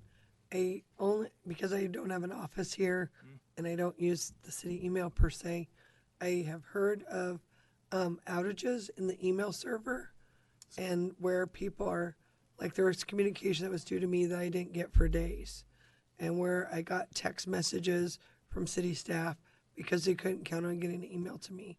And I think that's a problem, and I just wondered, there's been issues like this for the entire time I've been on council. And so I just wanted to hear you, from your point of view, what are the steps to fix this? Because in the private world, there would be an answer. Yeah. And in government, it runs different, but it just doesn't seem, for my own business, it just seems like I'd want an answer. So this Microsoft Teams that I was talking about, eventually we can get there with that. Right now we have our own on-premise email server here, and I'm assuming you're referencing, a few weeks back, we had the email server go down, I think on like a Thursday night, and we ended up spending all weekend just to get it back up, get everything restored, but there was like a period in there while everything was down that nothing was getting routed. Anyway, that is a big issue. So with this Microsoft Teams portion, if we end up going with a subscription, the pro version of it includes Outlook. Essentially, Microsoft Office 365 is what we'd be paying for, and that includes, your whole Office suite, the Teams, among other things. So if this goes well, which I'm sure it will be fine with the Teams and such, that's something that we're thinking about, down the road. That way we can get this on-premise email server that's been a headache forever off, and then we'll just be up in the cloud with our email. We shouldn't experience any crazy outages unless it's like a Comcast outage in the area, knocking out email or phone, or internet or phone rather. So once you're in the cloud, even if there's a little issue, you still got everything's up. Yeah, Everything's in the and clouds. especially with a Microsoft Corporation, all that redundancy is going to be there. It'll all be much more secure, and it shouldn't go down like that. I guess it was a rough I don't have enough of understanding of the system, but it's in the 6 years I've sat in this seat, it's been one issue after another. And we've always said, as soon as we do this, everything will be fine. As soon as we do this, everything will be fine. And I just think that our staff has a lot to worry about. And internet in today's environment is a tool, the same as electricity and a telephone. and their tools should not be in question as often as they have been. I agree. It's just, Unfortunately, I think we can do better. the first step with your email and such will come with the Microsoft Teams if we get there. Outside of that, it's the nature of the game, unfortunately. Sometimes things happen, and all we can do is scramble to get things restored or get things, back operational. Yep. It's a different world than, growing up as a kid, you got cookies, you got Spam. I'm thinking that the Spam I could care less about. Cookies sound good. Now you're in clouds. I mean, this terminology and this IT is just. Well, I mean, it's not the same as a city, but I mean, I have managed a business. Cookies are and not when it goes good. down, you're not in business. They're not good in the computer world, but they're really delicious. They really are. Yeah, I get frustrated. I just wanted I'm to say sorry. it on the record. I know you're working on it, but it's very frustrating for me to hear secondhand stories of staff that are unable to do their job for entire days, and that's just really a problem. And when I had a business and when it went down, my IT person was there until I was up. Yeah. And it's like, because if I can't write an estimate, if I can't bill a customer, I can't pay my employees. And just because we're working on tax dollars here doesn't make it any less important. Absolutely. So Very I just want to, you're here in the building and I'm just saying it to your face. Yep. Okay. So send it back to your boss. I will. That Counselor Carlson gave you the what Well, for. it's been an issue for 6 years, and I know it's not always been you, Things but are constantly coming up, and oftentimes I think of it and you're not here. Yeah. All right. That's all I got. Okay. Anybody else? Just Thank you, Max. really quickly on that Okay. note, if I can chat for just a few minutes on Jenny's comments. Yep. So we did talk to you about bringing on Yes, we did. potential full-time IT person, which we are working on. Kathy and I just met with Sean and Craig and got a list of kind of what Center Logic would do, or whoever we choose to go with, and then whoever the IT person is, and what that job description. We just got the job description. It's literally like half an hour ago from Center Logic of what requirements we should have and kind of a direction to go to start building that job description. Yep. So we are working on that currently, and so we're hoping to have an IT person here full time that can help with those projects on a day-to-day basis. So we'll hopefully improve those services. Okay. All right. Thank you. Thanks. Okay, we're gonna review St. Helens Street and First Street alternative analysis. Sue. It's really unfortunate Steve didn't Yeah. stay for this discussion since it's on the agenda. Yes, I believe it was mentioned that it was on the agenda, and there is a contract agreement with Kittleson and Associates on the agenda for this evening. Mhm. And this is the study that was previously discussed at a couple of past council meetings. So at the request of the council, I spoke with the consultant. We went over the scope of work, and they were able to reduce the time frame of performing this study and the alternatives analysis, including the potentially up to 4 different redesign of the intersections, so reducing that from a 4-month period to a 2-month period. So they would be able to provide some documentation and a presentation to the council by no later than the first meeting in March. And that would give the council an opportunity to look at the results of the study. There will be a physical, actual on-site person study of the intersection, a review of all of the different applications that would apply to that intersection, and then they will come up with some recommended redesigns of that intersection. That intersection, because of the size and the geometry of that thing, it's not an intersection that could just simply be made into a 4-way stop and function correctly. So it does need to be redesigned. I believe Mr. Peterson's testimony earlier, he brought up a good point of this already has been studied, and that is one of the reasons that Kittleson was able to reduce the time frame, is because they are able to go back and look at the previous studies and also incorporate some of the work that's being currently done on the Riverfront Connector Plan that is looking at the future traffic analysis of what this intersection could potentially look like. especially when we open up the south end of the waterfront property and be able to access this from another location. So Which that is that'll also- impact what happens at this. One of the intersection as well. reasons that I voted no on this and with the council going forward was because of that transportation plan. But I didn't know, it was a guess of how long this is going to take before that intersection and before the improvements take place on that master plan. So Sure. What I want to know as follow-up is how much is this costing the city thus far, and how much anticipation do you think it will cost the city, or does Kettleson give us those numbers? What are we looking at in terms of the one intersection? The alternatives analysis will provide cost estimates for the up to 4 different options for redesign and reconstruction of that intersection. So that will be part of that consideration, what makes the most sense. At this point in time, we don't have a cost estimate.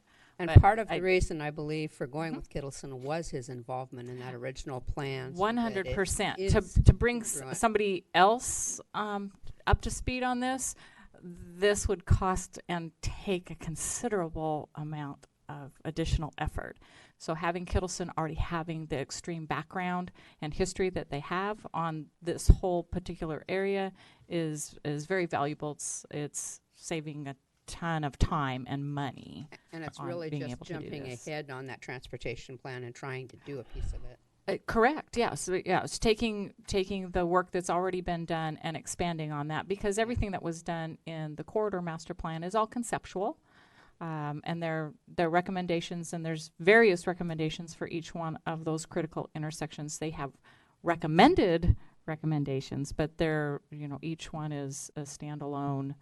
We feel that this is the best treatment for this particular location based on this information.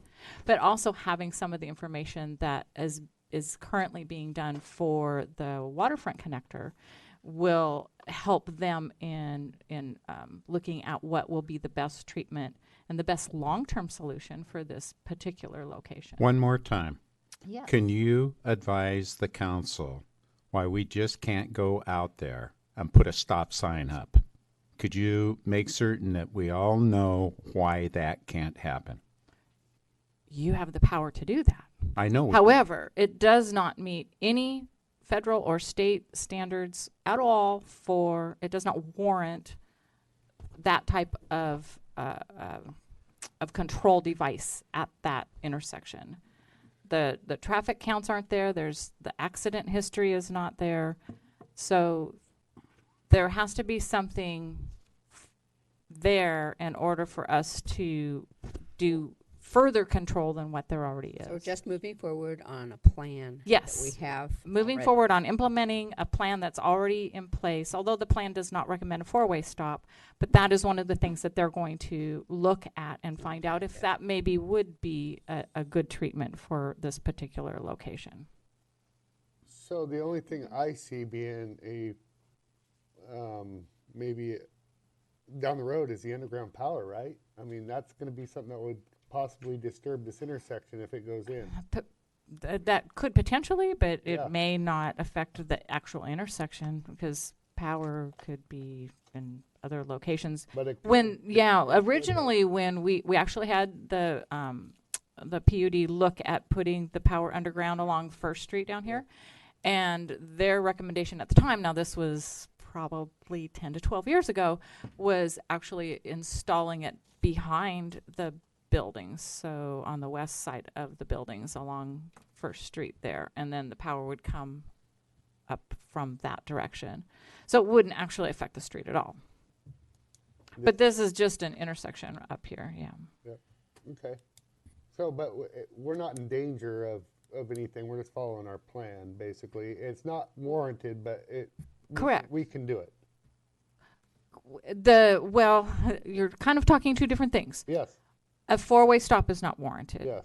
Changing the control devices is not warranted. Yes. Having improvements done at that intersection, you're exactly right. We're implementing, looking at implementing a portion of one of our adopted traffic plans. Yep. Which will actually tie into the other one we're having done right now. It absolutely will. So it's two of them that are actually going to benefit, the corridor and the other one done prior to Mayor Correct. Scholl getting here that I didn't know much about. So, And where's the money come from? Well, for this particular study, Matt has indicated that there's enough funding in the current But if we budget for wait, that. there's urban renewal money. Is that correct? Yes, this is within that urban renewal district, and potentially maybe that's where funding comes to actually do construction for these. This is not going to be an inexpensive project because there's lots of pieces and lots of things that need to happen in order. But we don't have a recommendation. With going forward on this, is there any other projects that will be compromised in terms of sidewalk projects or anything else? I don't believe so. Okay. okay. Any other questions from council? I'd just like to comment on Mr. Topaz's solution. If you want to see wrecks, you could do that and you'd see lots of wrecks by changing that intersection 3 or 4 times in a short period of time. When we changed the 6th and West Street to a 4-way stop, there was like 4 wrecks there, even though we put signs warning Revision people. signs, I know. Yeah. there It was took me 2 months to get used to stopping Yeah. there. Also, even to up try by to do that, change that intersection around 3 or 4 times. even up by the as- junior high, as- Wyeth and 16th in junior high, that was really tough to adjust to too. And just, I know this isn't part of this, but since you touched on Mr. Topaz's comments, I believe all this council knows why people can't drive through the veneer property on its current surface. So if you just want to state that for the record, why we can't put logs out there and allow people to drive on an With imaginary road. The gravel road and, the gravel surface. And I don't, did you want to say something more about We'd that? be responsible. We'd be responsible for Yeah, any it's damage. private property and, We'd it's not be public right of responsible way. for It's not a damages. roadway. I just wanted to say that for the record, that Yeah. under no circumstances could people drive out there unchaperoned.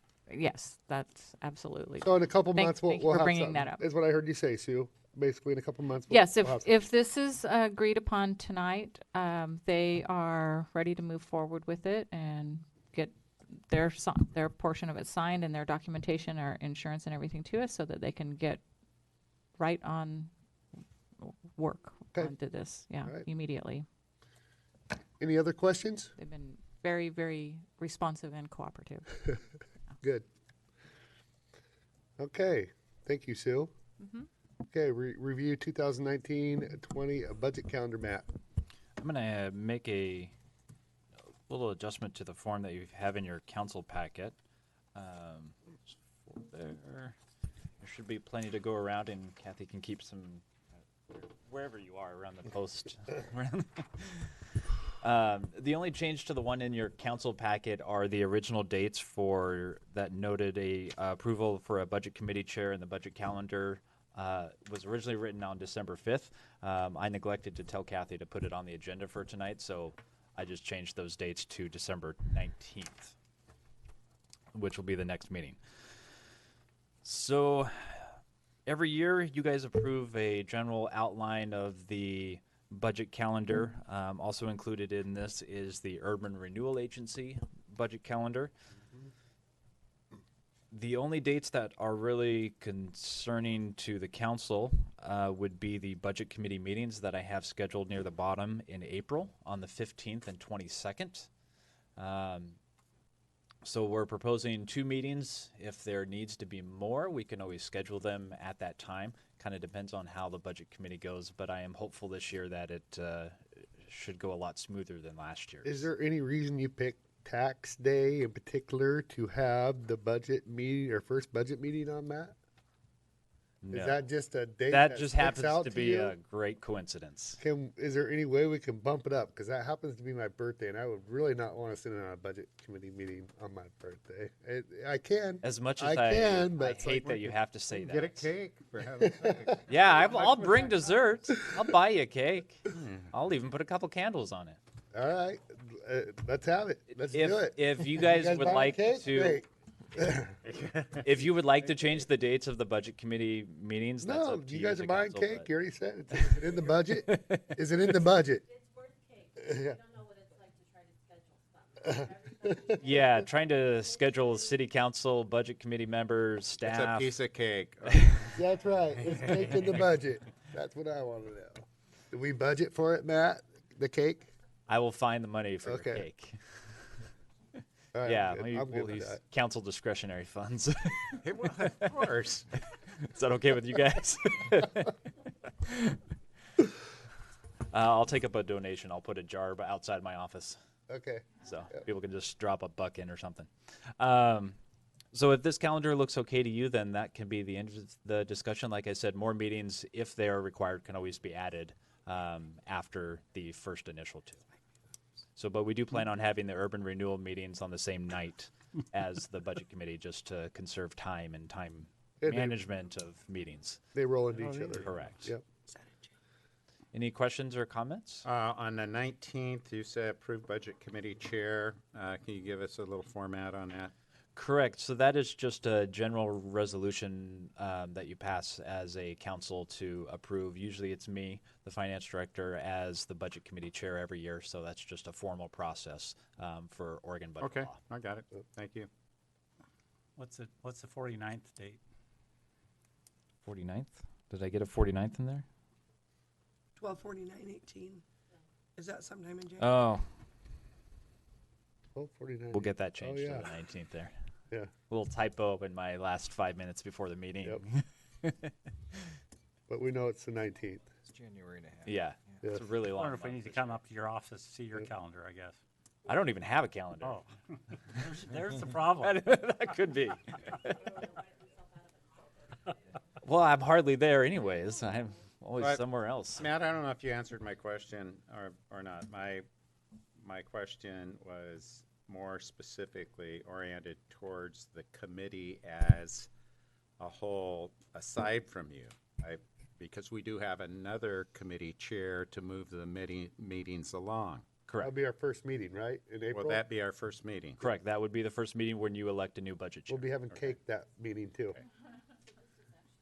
I hope we Budget go. officer, yes. From your point of Sorry. view, I hope we go through nominations for that and a proper process, rather than someone just raising their hand saying, "Hey, I'll do it," and everyone goes, "Okay." So I hope we go through a proper process in doing that. This We year. can do that however you would like. Nominations. Yep. Yes. And a voting process. Normally, in the cities that I've worked with in the past, it's somebody volunteers to be a budget committee or a budget chair. But if you want to do a nomination and an actual voting, that we can definitely do that. Just takes a little bit more time. We usually try for a volunteer first, and if we don't get one, Correct. Well, what happened with taking a little more time was someone who did not know how to run meetings and Correct. struggled through the entire process. That took a lot of time. And so that's my point. Yep. Kind of give people a heads up with as you send out the reminders that we'll be looking for budget chair, so people aren't just all of a sudden, I don't know if I can volunteer. They'll come in prepared to be nominated. Correct. And we had a few new budget members that did make it more difficult because they had never been through the process before and don't Right. know how to run And do a we meeting, have like Doug was openings going mentioning. into this year? There will be an appointment later on this evening, I believe, to reappoint Bill Eagle onto the committee. So we'll have all returning members. Okay. So it should go a little more smoothly. But when I I'm just send making out sure the if I have an email, open spot, I want to make sure I take care correct. When I send out the email notifications, I can put a note in there about nominations for a new budget committee to be prepared to make those at the first meeting. The chair, yeah. Okay. Okay. Okay, so department reports. Chief Greenway. Thank you, Mr. Mayor. I got three things to cover. Two good things and one not so good. Just a reminder that this Thursday, December 6th at 7 o'clock p.m., we have a First Thursday. This week's topic or this month's topic will be crisis intervention team. and Brianne Mars will be speaking to the public about the importance of partnering with CCMH and our officers being trained in CIT and moving forward with that on the agenda. Where was that at? It is at the St. Helens Public Library. Okay. It's at 7 p.m. this Thursday. 1900? Yes, military time. I'm 7 p.m. for everybody. Sorry. And then our exciting thing is this Saturday we have Donut Day. And this was my first year being involved in this, and it's quite the undertaking, to say the least. It is. So Donut Day begins at 7 in the morning, and from my understanding, there's going to be a big crowd at 7. And Lieutenant Hogue and Tia Sharp are heading down to Krispy Kreme early that morning, and we're borrowing a vehicle from the Columbia County Fire Rescue to transport the donuts back. And the hours will be 7 in the morning till about 2 in the afternoon, or until the donuts are sold out. And we're partnering with the Columbia County Food Bank. As everybody knows, we'll have live music. Mr. and Mrs. Claus will be there. And we will spend Friday getting the police department garage set up and getting ready for this big day. So hopefully we have a big turnout from the public and come down and get a great opportunity to get Krispy Kreme donuts in this area, instead of having to drive to Hillsborough. I did spend one day last week and Monday this week at other agencies partnering with Hillsborough and Portland Police Department in their training bureaus, and happy to say that that's already paying off dividends, is that Portland Police Bureau is going to allow some of our officers to attend some of their leadership training at no cost. And so that I spoke about that when I was going through the hiring process about collaborative effort, and so that's made a great relationship with both the chief of Hillsborough and the captain of the training bureau, and so we'll be sending some of our officers there, which is a big win for us because it doesn't come out of pocket, and it's good training, and they will then be able to build partnerships and relationships. And one thing that I learned was Scappoose has a lot of Portland and Hillsborough's police officers living in that community, and which is great for us again because that's just another way that we can work together to combat crime and make the not only St. Helens but Columbia County a safer place. And sadly, as I sat here, I was just notified that Officer Kate Welter will be leaving St. Helens Police Department. She took a job with the Hillsborough Police Department, and she will be leaving January 7th, I believe, is her first day. And this is our second officer since I've been in the seat as a police chief that left, and I do exit interviews. And there's just two common denominators that officers leave St. Helens. One is money, which is, as we all know, that's contracted through their collective bargaining agreement. Yep. But the second one is the actual schedule that we have control over. And Officer Welter, it's hard to compete when they have different schedules. And what I mean by that is our officers work 5 8-hour shifts. So they're here, work on duty 5 hours, and the other agencies have enough staffing that they're allowed to, maybe work 4 10-hour shifts or 3 12-hour shifts. So that's something that we'll be revisiting. And now that we're on the topic of budgets, I will, just as kind of a preemptive, let everybody know is that's a topic that we're looking at with the police department of increasing our staffing. Then we can change our scheduling and hopefully retain more officers. And especially since the two that I've interviewed both said that that's one of the primary reasons that they're leaving is it's just more downtime. And as everybody knows, any first responder, you have to afford the opportunity for them to decompress after their normal shift, more so than, if I may say, somebody who worked at Intel or Nike who works in a cubicle might not see the daily stressors of the job of a first responder. So that's why it's important to allow them to have enough time away from the job to decompress, but still earning their paycheck and serving the community with a purpose. So that's all I have right now. And I'm if I don't, yes. Mr. Yeah, Chief, what's the amount of time, the duration of time that's allocated to any officer who comes aboard, who's hired, that needs to stay with the city of St. Helens? Did they sign a contract? Can they work 6 months and then quit, or can they work 6 weeks and quit? Or is there a certain amount of time that they need in their contract that they need to put in? Right. And from my understanding, LAPD did this back about 10 to 15 years ago, where they were having, California is similarly situated as Oregon, where they are certified by the state, and the officers in California were able to go through an academy being paid for and their equipment by Los Angeles Police Department. And then after they graduated the academy, they immediately transferred to another agency that paid more, had more opportunities.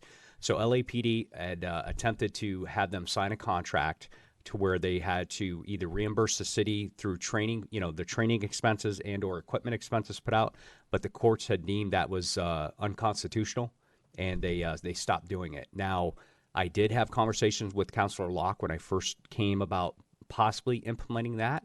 The problem is that we can do that, but I don't think we have enough teeth into recouping that money that as a loss. So I believe that that is a challenge. And also I was educated about if we do have an officer who is hired by St. Helens and then goes to another agency, a smaller agency, then there is Oregon revised statute that we could be on the hook to reimburse that. So the history of this, just ironically, when I was attending the Department of Public Safety Standards and Training Academy a couple weeks ago, I had talked to the director of them, and the history of that law on the books is, I want to say Coos Bay had a police chief who transferred inland to another police department and took 8 of his officers from Coos Bay immediately with him, almost decimating that police department. And at the time, there was a female counselor on that Coos Bay who then was subsequently elected to assemblywoman, and changed the law.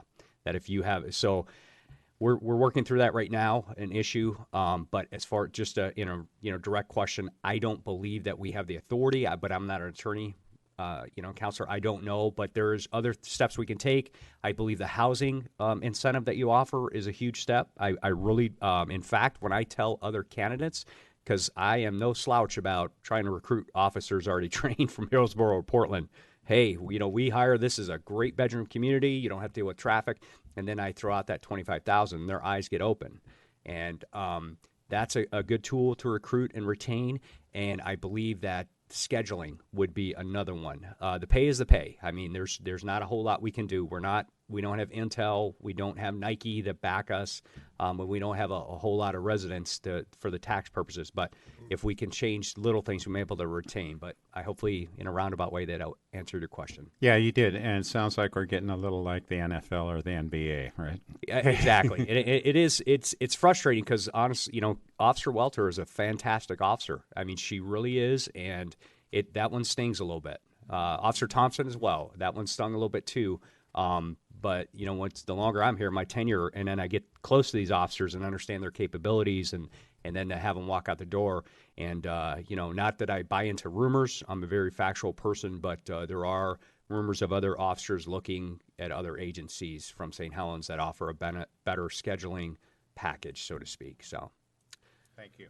So when we send these guys to get trained, I seen a news story. I don't know if anybody else seen it about the officer who was in training from Ashland, ex-military guy who challenged his city because when he was being trained, he was working more than 5 8-hour shifts in the training and was getting only paid for 40 hours a week, and was found that he was right.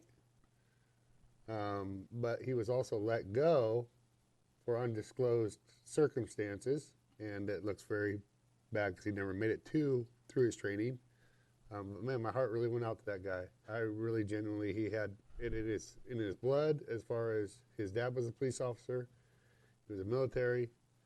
And he's talking about going overseas just to support his family. I get kind of teared up thinking about it right now. I mean, it was just 2 nights ago I was watching this. It was originally, right, and basically, if I can elaborate on that, Mr. Mayor, is that the police academy is 40 hours a week, where the basic police academies conduct their classes, and they usually go from 8 to 5, and then 5 days a week, that adds up to 40 hours. But I call them recruits, some call them officers. When they're down there, they have to post the colors, the American flag, the state flag. So there's little details that they have to do before, maybe clean up the classroom after. And somebody challenged that within their agency, and they were denied overtime payment for working outside of their 40 hours a week, and they filed a bullying complaint. Yep. And the ruling of the bullying complaint came down and said that the officer was in the right and deserved overtime. So to remedy that, late last night, I read the Boley complaint, read the news media, is that we have a current officer, Heartless, at the academy, and I directed him that on Mondays by close of business, he will email me his weekly schedule along with Lieutenant Hogue, and that Friday by close of business, he will also email me the actual hours worked and any, to project that there's, so we as a city of St. Helens don't encumber any type of incident like that. Yep. So I think that honestly should be something that I'll look into with the Oregon Association of Chief of Police to work with DPSST, that maybe they need to either shorten the curriculum or work on their end to make sure it's strictly 40 hours a week, because it's incumbent upon me. I'm responsible to ensure that our officers are paid fairly, but it's kind of a disconnect when we're an hour and a half, 2 hours away. I don't know exactly what they're doing, so that's why I put it on Officer Heartless. You will email us your schedule and the hours you work to ensure that we're in compliance with that Boley. Good work. ruling. The reason he got let go, the guy down in Ashland, is he didn't extinguish his clip or his gun the right way, but to police standards, but to military standards. That's the way he's always done it. And there was no policy or standards And directing him how to do it. And they waited for a couple months, even sent him to training. So it was kind of, I was reading between the lines. I'm thinking, man, if that guy was anywhere nearby, I would definitely take him. I thought that, under Mr. Mayor, I thought the consideration for an exact same interview. thing. I thought, maybe he would be a good fit here. I think, without knowing all the facts, there's always three sides of the story. Yep. But Right. I would Yep. hate to see a veteran, have to go overseas for contract work in, war zones, Afghanistan or Iraq, Yep. for security, whether with Blackwater or whoever's got the contract now, when we can use them as an asset here. Did you So see the interview? I did see the interview. I read all the Boley. I read all that to stay on top of it, so we'll make sure we're doing best practices. So, but anyway, I will hopefully see everybody Saturday for some donuts. And I'll be there. Yeah, they're. I know you probably might even have the radio. You might have Marty Rose. Kohai will be there with the radio. I'm Dutch sorry, I Bro- forgot to mention that. Dutch Kohai. Brothers? Yes, Dutch Brothers, Kohai. We have a couple musical acts, a couple of faith-based churches are going to be there with some music. And when we don't have music people or they're setting up, Kohai will be playing Christmas music. This is my first one. I'm excited, as corny as that sounds. It's just, again, a great event for the community. And who doesn't like donuts? I mean, so. Yep. We got a lot going on Saturday. Being how you're already plugging that. We have that, and then we have fireworks later in the evening here. Christmas tree. Christmas tree lighting. Long day. Christmas ships. Yeah. Bazaars in between. Probably 2 or 3 of them around town. I don't know where they're at, but. Right. Kathy would know. Yes. She knows it well. So I'll see you all at First Thursday too, right? You might. Yes. The CIT training. Yes. Yes. Okay. That's all I have. Thank you, Mr. Mayor, Yep. Council. Thank you. Yep. Okay, Sue. Yay, donut day. I will be at donut day bright and early in the morning. So, and then the only other thing I had is I wanted to thank Chief Greenway for doing a presentation at our safety meeting last week. That was very informative. He did a presentation on his involvement in emergency response. I'll just say that. And it was very enlightening and lots of really good lessons learned, I think, for everybody that was there in attendance. So I appreciate your time. Thank you very much. Thank you. Neil. Yeah, I was going to say that too. So anyway, I don't have anything else. All right. Margaret. I just wanted to draw some attention to a collaborative effort in our county to bring the Dolly Parton Imagination Library to Columbia County. Last spring, I was approached by the Wilsonville Public Library. Their director was spearheading an effort to get rural communities to sign up for that program because there was a 50% match available for 3 years from the James and Shirley Rippey Family Foundation. And so with the help of a number of people here in Columbia County, we brought together a group of 20 people and representing Kiwanis and Rotary and Lions and all the Friends of the Library groups and public health, Head Start, United Way. We just had a wonderful group of people there in the auditorium, and we decided that we wanted to make this happen, and we had to enroll our first child by June 30th, which we were able to get organized, and all those social service groups that I mentioned donated seed money. But since that time,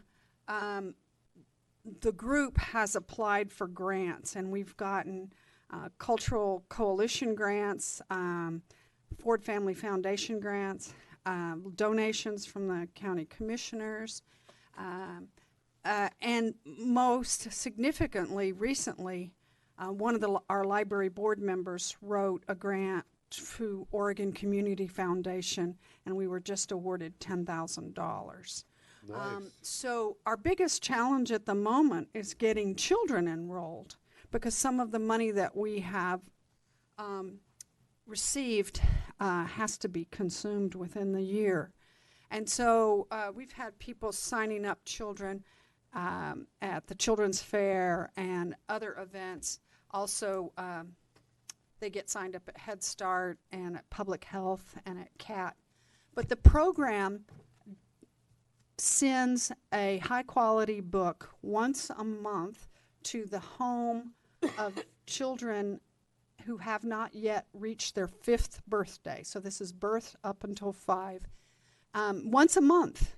And the program pays for it completely. And it is not a needs-based program. Dolly Parton's stipulation has been that it's for all children. So right now we have close to 600 children enrolled in the county, and there are about 2,500 that are eligible. So if you know someone in the county that has a child that is in that age range, please tell them to go by their local library to pick up the forms or to go online. They can go to United Way of Columbia County and find a link there to enroll their child online. So it's a fabulous program, and if a child enrolls at birth, by the time they get to be 5, they have a library of 60 books. So this is one of the biggest feel-good things I have been involved with, and the cooperation among all the people involved is just amazing. Joe Lewis, who spoke here earlier today, actually wrote the Ford Family Foundation grant. We got $7,300 from them. So it's an amazing group of people, and I just want to say that I think that effort has just come together very nicely. But we've got to get our kids signed up. The next thing I wanted to mention was that on our agenda next time, Gretchen Kolderup, our youth librarian, will be here to present to the council about library STEM education funding. The library has received a significant allocation of money from the ESD STEM hub, and she'll be here to talk about that and what our plans are for taking STEM education at the library up to the next level. So look forward to that. Yep. Thank you, Margaret. Matt. I just have a couple quick things I wanted to keep you updated on. The last couple months I've been working on a new parks brochure with Portland State University. After a bunch of revisions between staff's recommendations and a few other things, that'll be going to the Parks Commission at their next meeting to look at and review and give comments, and then hopefully, assuming there's no major changes, we can present it to you on the 19th to give you an idea of what it will look like and get those printed. So that was one of the projects on the CIP list that made it for the $500,000 reinvestment program. The other thing I wanted to quickly mention and show you, Kathy has up on the screen here, which is the new recreation sign-up page. This was a website that you guys approved a little while back that we've been working on the back end for getting set up for people to sign up for activities, league registrations. So we've put a live link now on the recreation page that links you to the page. That was a page, it looks a little zoomed in, but that works. So this is where, that looks more better. Is that a word, more better? More better. I speak gooder English. So, this is a website where our citizens and anybody who actually signs up for our recreation activities can go to create an account for themselves or their family members and children. It is also a place where people can sign up for league registrations when we do cornhole. We also have a Pee Wee basketball league that's going to be starting in February when the new recreation center opens up. There's also a request facility, which is where you can do reservations for the recreation building. We've also been talking just briefly, potentially with the library, about putting them on a facility. And if the Parks Commission and Public Works and Council want to in the future, we can also move park reservations online if that is ever a want or need for the city. So the capabilities are there if we choose to use that in the future. So I just wanted to let you know that that website is live and available now. So if you want to go on and create an account, right now we don't have any activities going on with the recreation program right now for December and January because we've been up at the recreation center painting and doing other stuff and still have a lot to do. So we decided to be safe to take a couple months off. I think we should make a motion to put our parks on that because what a great asset to be able to go on there and look and say, well, I can't. It's reserved. It is a possibility. There are some changes as far as your current process that you use for park reservations. The forming? Well, there's forms, and then if you get to a certain point, there's some signatures that you need to get. So it's a little more. So you'd have to have the application say, all right, stop. You need this warrants a signature, blah, blah, blah. I'm happy to work with staff to figure that out and what the process and workflow looks like. We do electronic signature. We can potentially do that with this software program if you wish to as a council. So that would take up some time to figure all that out between working with Public Works and Thad and Sherry, as well as Becky up front that does park reservations as well, and figuring out that workflow. How convenient. If somebody, because I've been asked, I say come down and see Kathy or Becky up front, and they'll let you know what's. That may be something if you want to run that by the Parks Commission first to get their kind of sign off and yes, that's a good idea kind of thing. That may be the best way to kind of start that process. So they have a meeting next week that I will be at, so I can show them this and plant that seed, so to speak, if they want to move forward on something like that. Sounds good. Cool. Kathy. Okay, Tina.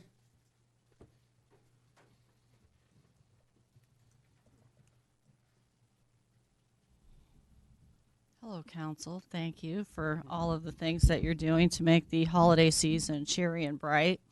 I wanted to just let you know that we're all prepared for the Christmas tree lighting in the plaza. And we have the addition this year of the Grinch photo opportunity that Heather is doing. So we're helping her get set up on Saturday morning. And the trees that Joan did, we were able to light those so that you can see those at nighttime, which is a really nice added thing as well.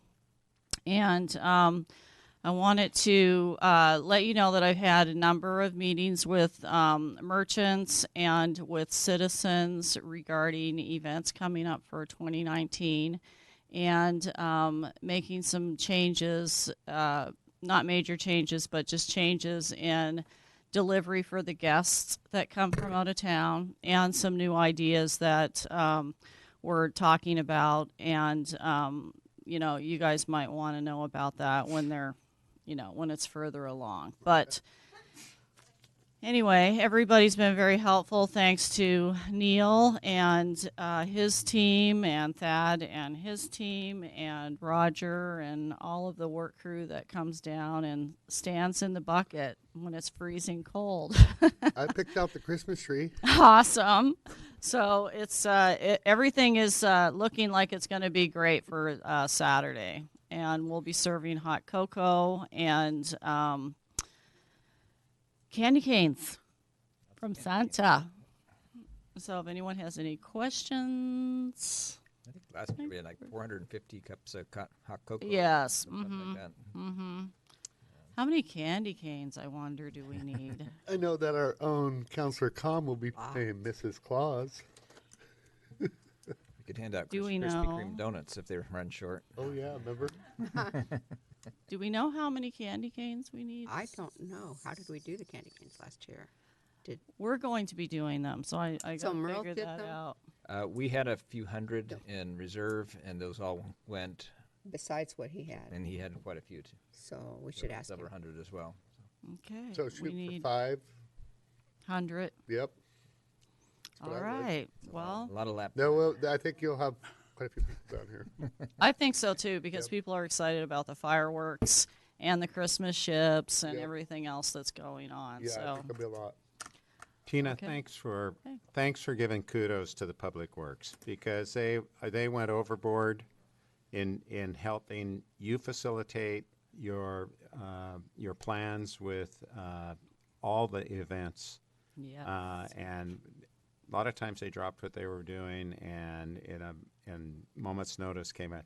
And I think, from debrief, the most important thing is to plan way ahead and know when those people will be utilized, next year. There's Yeah. always some little things, okay? Yeah. And so I'm just getting that back to you on the debrief. Yeah, But, but thanks for giving kudos to them because they do drop what they're doing. And it might be in the middle of a sewer project, or it might be in the middle of a water project, and it might be in the middle of all kinds of projects. They drop what they're doing, come help out, and then work. So that I appreciate the Public Works flexibility as well as the police department in working through the events. It's kind of tough because it's new for a lot of them. Not and there's unknown things because in their jobs they have things that come up that they're not expecting either, and then everything That's right. is like so the emergency crazy. stuff, the water and the sewer emergency stuff, just so our citizens know, that does not get dropped. That No. takes precedence over a Halloween town, over any Yeah, Christmas of decorations. course. I Of just course. want to make sure that's clear. Yeah, So, well, that's why they're so flexible, yes, which there is are awesome. projects they could be working on, and they do come do your stuff. Yeah. I want to make that. But it gets very done, clear. which is awesome. That's what I'm so thankful for. It's for yeah. us as a whole. Yeah. Yes. Jenny, Counselor. I notice when I do little tours down here in the neighborhood in the evening to just look at stuff. And I noticed that some of the little houses have become detached from the green fixtures for the This Is Us project. I sent that to, because normally when art is given to the city, it's now ours to keep, love, and maintain. And so I sent that to John and Tina, and she recommended, have you said something to Joan? I sent it to Joan, and within minutes, she said she'd be down the next day. Yeah, because we don't want to interfere with art on an art piece. Yeah, she said we don't want she goes, to be doing that. Hopefully it's not too bad and I can find them It's all," but not. She goes, I'll be down tomorrow. Yeah, I think it's just a adhesion problem. The stickum has failed. Yeah. And then I happened to be at Bertucci's over the weekend, and she was very happy. I gave her a little update from what you had told me about the merchant meeting. She was very encouraged. She said with all of their 2 locations now and recovering from her injury, she goes, just know that just because she's not at the meeting doesn't mean that Bertucci's doesn't want to participate. In fact, we're meeting with them, I think, next week. Yeah, So- she said she was very excited about Top Notch's involvement. She said that's, really nice to see people coming on board. She'd be happy to help. Yeah, I think people are going to be really happy about the plans that we have for next year for involving all of Columbia Boulevard. Yeah, they're and both, First they're very Street. excited. And I stopped in at the Tea Time place, and she's closing, not closing. So I know, yeah. So We'll far, see so what good. happens. Weekends. we can cross our fingers. Yeah. It's a nice An open addition. weekend so far. Be nice if that continued at least. That's all I have. Thank you. Thanks for all the decorations. I really like the tree. So, Susan, you could answer because you're oversee arts and cultural. That project is not affiliated with the city, right? That's their Arts Guild. The Arts and Cultural Commission supported it. Yes. Yes. But that's Joan's project. Yeah. I Just wanna make Joan. that- Independent. It's just Joan. Joan on her own. Yeah. Yep, she got Joan on her support own. from Just Joan got and her financial volunteers. support from Right. People, Yeah. but Yes. what Because of where the works. location and yes.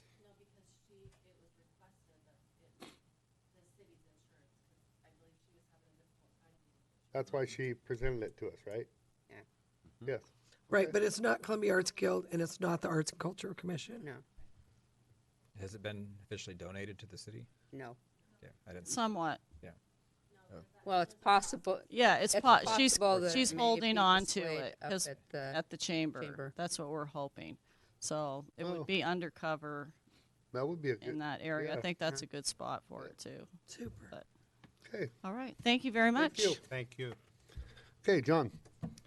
So yeah, just a little bit more about the tree lighting Christmas ships this weekend. I think, went over it pretty well. Fireworks are at 5, tree lighting 5:30, and the Christmas ships at 6 o'clock. We've Crystal through communications is working to promote that out on doing some advertising to post and boost Good. ads. Good. So hopefully we have. It seems that it grows by many hundreds of people every year. Kind of weather dependent, but it'll be the same as the years prior, just a little more, a little better. Added fireworks this year should be good, and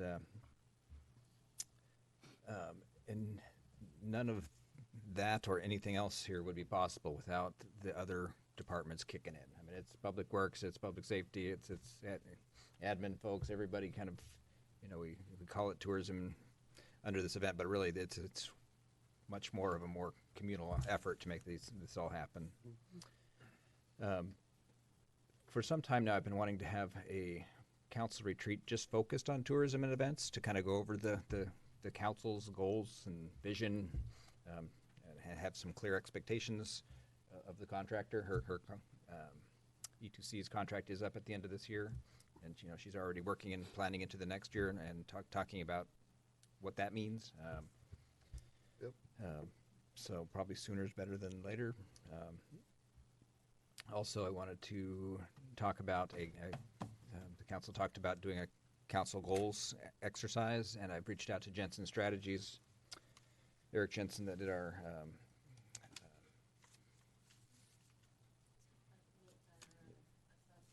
organizational assessment a number of years ago, and this is a completely different effort and really kind of the core of what he does a lot of, and he's really busy through as you can probably imagine, at the first of the year. But right now he has a couple dates.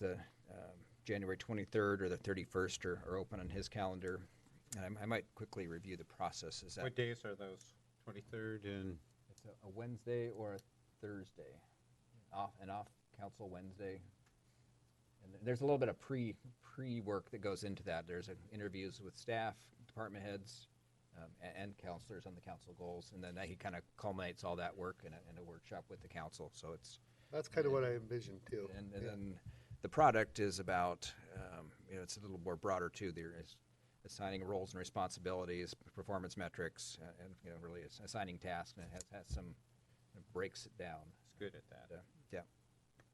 So, if those dates look good to you, if you want to look at him or a different contractor, he's kind of the go-to guy around the state right now. So, what dates were those again? The Wednesday, the 23rd. Is that a council date though? It's not. It's an off council. Okay. Yeah. Why not? Keep it on Wednesday. So there'd be, some interviews. They could be in phone or in person prior to that, and everybody would to do that. Yes. Oh, you want? I won't be here, so I don't even have to look at my calendar. A lot of other things. The Salmonberry, tree property up there, our watershed property is, the county is very eager and excited about the opportunities of developing some trail systems up there. They're working with the off-road vehicle folks. There's some grant funding available through Travel Oregon that they've had discussions out, and they'd like to have a meeting up on the 18th. On the 18th? Here on the 18th at 3 o'clock. There's a tentative meeting of kind of all meeting of minds. 18th of what? This month, December. 19th. Yeah. I think I checked that. So. Okay. What time? 3 o'clock. Oh, there's a chamber meeting too. Same time. Yeah, I did see that conflict. But if no, I'm definitely want to sit on it. If another counselor does too, it's all going to bring a lot of people also from that kind of with the background of creating these tracks or off road to a number of people, watershed people. To is what he's trying to do, right? Am I? Yes. Yeah. Yeah, and and commissioners. Develop a plan. Yep. Yeah. So it's start the conversation. I have talked to I'm sure Margaret knows about it, Magruder, but I've talked to Alex and I've talked to Henry, both about because Casey Garrett is heading it up for the county. So I just want to make sure that they knew and yeah, everybody. We have discussed it plenty of times. Yep. So on December 12th, we have a meeting scheduled with for the Regional Solutions team, members of the Governor's Office, state agency directors, kind of do a all things St. Helens waterfront meeting. And if there's going to be a quorum there, we need to know that so we can appropriately notice that. It would be an executive session type, kind of a closed meeting, just to basically a recap of the meeting that we did with the public meeting a few weeks ago, with the added pieces of the lagoon and the white paper site, kind of industrial business park, and all the business Oregon folks are coming as well. So if there's going to be more than two of you coming, then I would like to be there. Notice that as an executive session. I'm coming. Okay, so we'll do that. So. Anybody else? I'll try and make it. It's scheduled to be from 10 to 2. 10 to 2, we had hoped to have Dwight come in and do his piece of it. He's actually out that day, but there were so many other people to coordinate that we're just going to fly without him. So. What'd you say? The 12th is a Wednesday, off Wednesday as well. Okay. I'm fine. Good. Okay. Off Wednesdays. Love off Wednesdays. So we'll need to announce that, Kathy. I will not be here. You'll be working. Yeah, I have. Rick's going to bring cake. There's other meetings that week. There's other meetings I'm already off work for that week. Sure. So I try not to tap too many days. Yeah. Yep. No, I get it. So I guess lastly, on Monday we went to the Oregon Leadership Summit, annual summit. I think it's the 16th one, and they had a lot of business and political and public folks there, all together trying to talk about the state's problems. And one of the things that really stands out, and we hear about it all the time, is the tax issues with Measure 5 and 50, but the PERS problem, how big it really is. I mean, how the state economists are projecting that the average household is going to pay $600 in taxes just related to PERS, which will grow to $1,200 and which will go to $2,000 in the next in no time, within 10 years. Yeah. So if things don't change, I mean, it's a really big deal, and cities aren't preparing for it, or not. It's not just cities; it's public employment, the school system is a huge demand on it. Yeah. At the same time, they're talking about hiring 5,000 teachers and adding more school days, and it only exacerbates $2 billion more dollars into that. Exacerbates the problem there. But so without some kind of reform, it has a PERS 4.0. I think we're in a hard spot. So not to end on a positive note. On a positive note, I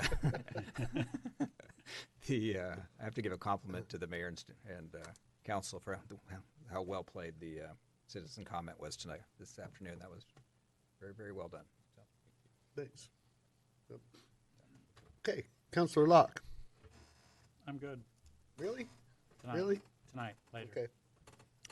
Councilor Saving it up. Saving it up?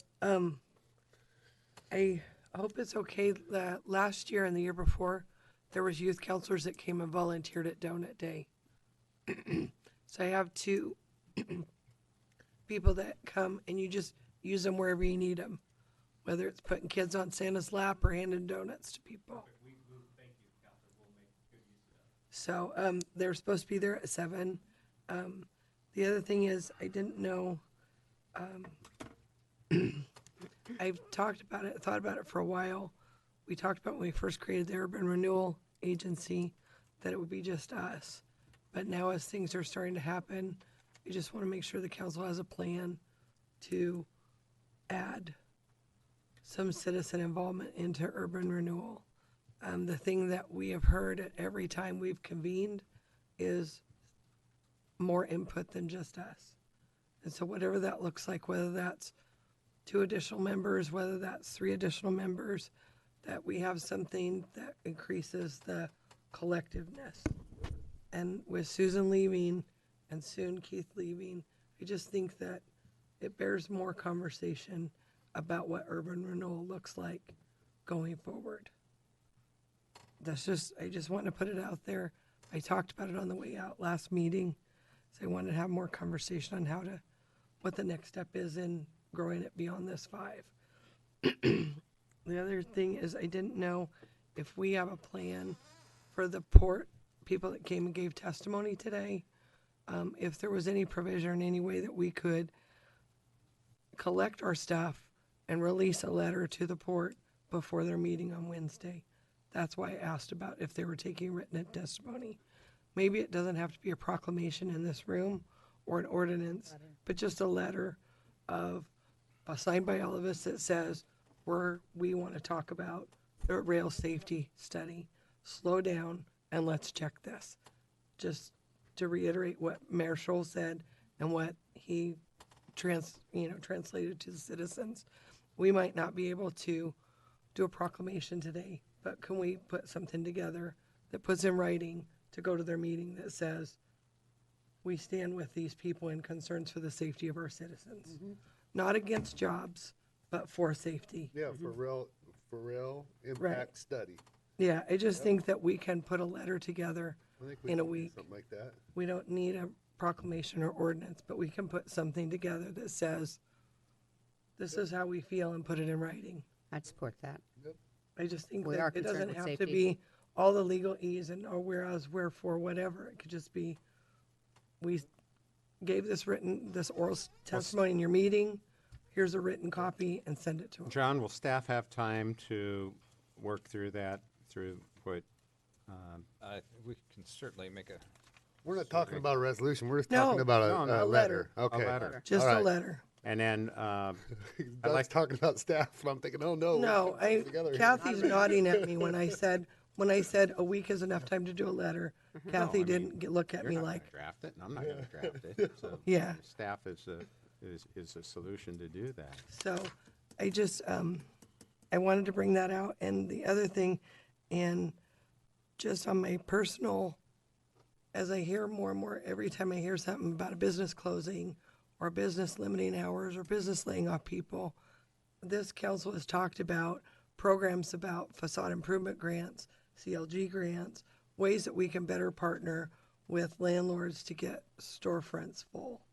And I want to make sure that that gets put on the agenda for council goal, council retreat, whatever, whether that's a facade grant or whether that's giving people that want to put in a rose garden on Main Street, giving them some love, whatever that looks like, money off their water bill, whatever it is, that we can partner with businesses to build our Main Street, because we've watched our Main Street shrink for the entire time I've been on council. And there are storefronts also that are being lived in and Exactly. utilized as retreats and whatever, but not being utilized as storefronts. Right. So it might be feasible to take a look at possibly an ordinance that suggests that storefront is a storefront.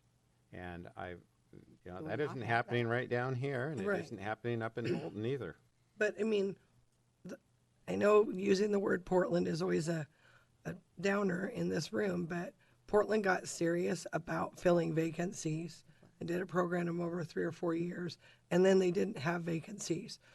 New businesses came and said, we want to be part of your program. We said, we did so well, we don't have it anymore. So it's like there's other communities that are doing this, and we need to get off our duff. And it's like, we can't wait for Shedco to do it, or the chamber to do it, or Keep It Local to do it, or somebody else.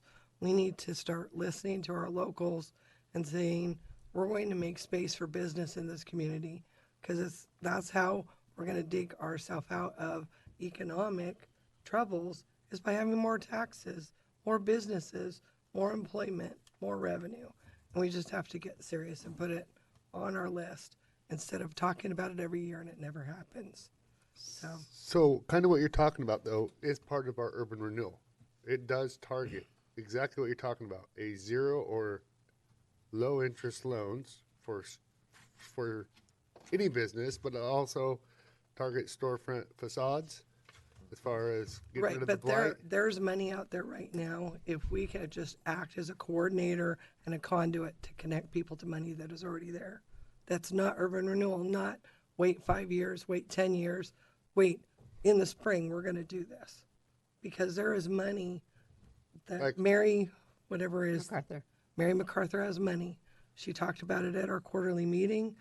Chuck talked to me about Well, it I'm today. the one who brought it to Shedco's attention that it was tripled in funding this year for 2019. I brought Right. it to him last So, year because but I met with Mary at we- Oregon City. Small businesses are not connecting to that, and we can do better. That's my Main- report. That's Main Street program. Yeah. No, I'm trying Yeah. to also clear up what you're talking Yeah. about.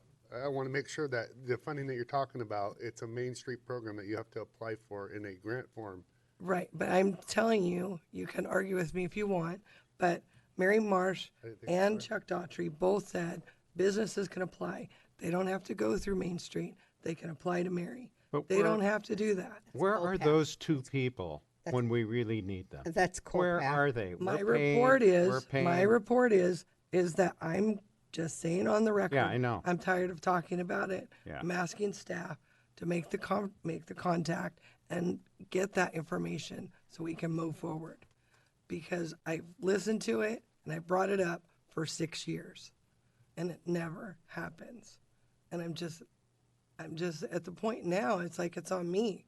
It's not somebody did it before me. It's on me because we haven't done it either. Well, everybody doesn't qualify for those loans. There's a qualification process. But there's options, and if we're not going to improve our community, why are we sit here?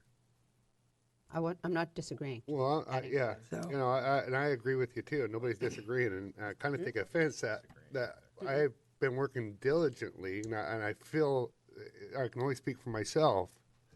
I kind of take offense to that comment because I've been working diligently to get out the word if there is any monies available that be ready or go after this But we're as much talking as about, I can. We're talking about council goals, and we're talking about what we're going to do, and I just want to make sure that it makes the list. She's talking about a unified direction. A unified direction, a unified plan that's actually an action item, not a fluffy goal. Sure. Yep. You know? Yes. Just Have any saying, I fluffy goals. sometimes Have take it solid personally when I've been working really hard the last 2 years. Well, no, I'm saying because I sat on the sideline and go, why don't they do this? Well, now I can't say why don't they do it because I'm sitting here. Why don't I do it? Well, we've been doing the SHPO program, State Historic Preservation. Mhm. We're doing some facade kind of things, matching grants with that, but it's some money. And I'm aware of the money that they have, the USDA money that gets loaned out as kind of hit. I think they have sitting on $600,000 to loan out. I just want to hold people You- accountable. You know, at We one spend a time we had a really good economic development person, and that was David Stalker, who started that economic development team. He spent more time in this city and walking up and down the corridor, saying, "Hey, one stop does it all. I don't care if you're a corporation or a little small business or one person. I'm here to help you get started." That guy was amazing, Right. I and saw David a I lot at really miss him. Right. That was right when I first started getting involved That's in government. correct. So that's all I have. That's good report. Councilor Khan. I have another serious topic. All right. I want to open a discussion about the Arts and Cultural Commission, and I have a recommendation on it. Okay. Arts and Cultural was established by ordinance in 2005, and it's contributed a great deal to our community with all of the projects that they've undertaken and funded, and the artists they've supported, and the value they've added to the culture of St. Helens. At this time, they're experiencing difficulty finding and keeping members. Currently, only 4 out of the 7 seats are filled, and one of those is iffy. There are no large-scale public arts projects planned, and there are several alternatives in the community for completing all of the projects currently being discussed, which are smaller community projects. For instance, a lot of well, everything right now could fit under the recreation program. There's nothing that wouldn't qualify for that. They have no 5-year plan, which they're supposed to have by ordinance. The ordinance identifies or requires identifying funding to support art and culture in the community, but whether or not there's a need is questionable, as there are now other community resources that exist to promote art and cultural activities. We have the Columbia Arts Guild, the Columbia Chorus, the Rec Program, among others. The meetings take up a great deal of staff time with the secretary and Margaret and I. We're all there for the meetings, which is fine when there's projects to justify it, but it's a stretch currently. And rather than abolish it, I would like to recommend turning Arts and Cultural into an ad hoc committee so that we can call them into use as our waterfront project and our other development reaches a point where we need their help and support again. What do you think? I would support that. I hate to see commissions go away. It's not going away, it's just on hiatus. Can I finish my thought? Go ahead. Sure. Thank you. Sorry. Yeah, no problem. I hate to see commissions go away because they reflect our community and a community's involvement in certain tasks. And the arts and what's going on with the arts is going to be so important as we move forward. Somehow I'm not certain what the ad hoc committee looks like, but is there a way that you can use the Arts and Cultural Commission as it stands and meet quarterly for a bit before it goes into a defined ad hoc committee? I would like to see that because everyone's in place. We have a staff representative. We have a council representative. We have everyone. Everything is in place. It's just that possibly it is low at this point. It can be built back up, but I think very sincerely that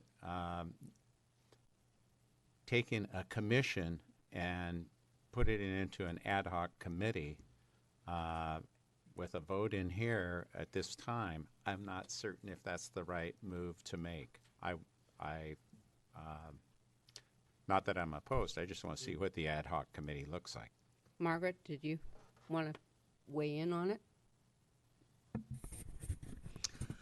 Well, I had some discussion earlier with Susan, and I felt like that there were kind of 3 kinds of projects that the group has done in the past.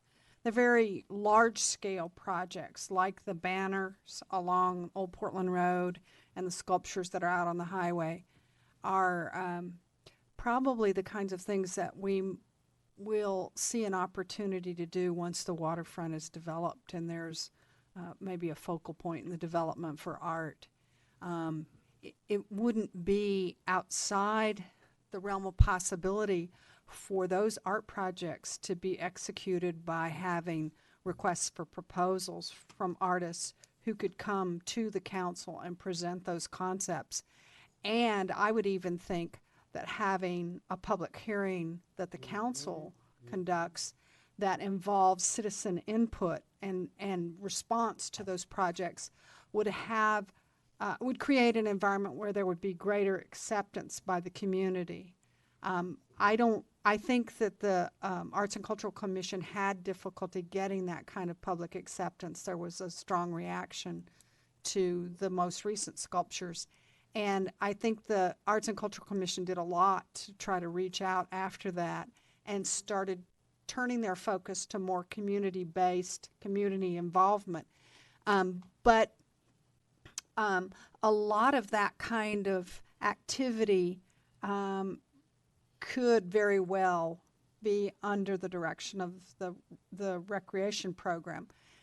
If it were kind of the hands-on projects, kind of like some of the things that we see seasonally, like pumpkin painting or this kindness rocks activity that you saw around the community. I think those kinds of things fit very well with the rec program.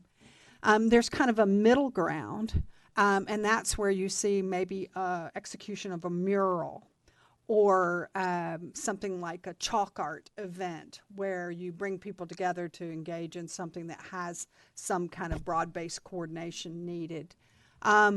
So I think there's kind of like those three kinds, the large scale, the very small scale, and then these things in the middle. There are some ideas floating around about those kinds of projects, but we've seen people in the Arts Guild execute those projects very successfully. And so I guess I feel like there are these different flavors, and what it is you want to implement may be a function of what the art looks like. Well, it goes beyond that. There's an implementation also of inventory, is there not? And there should be reports to the council about the inventory and what needs updated.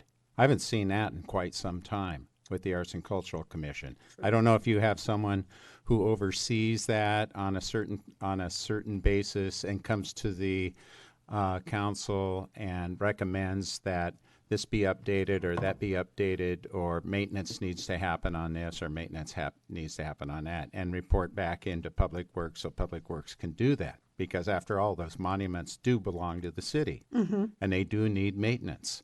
And so I haven't seen those reports, and I'm disappointed with the commission because of that. And with the low level of participation, that has fallen through the cracks.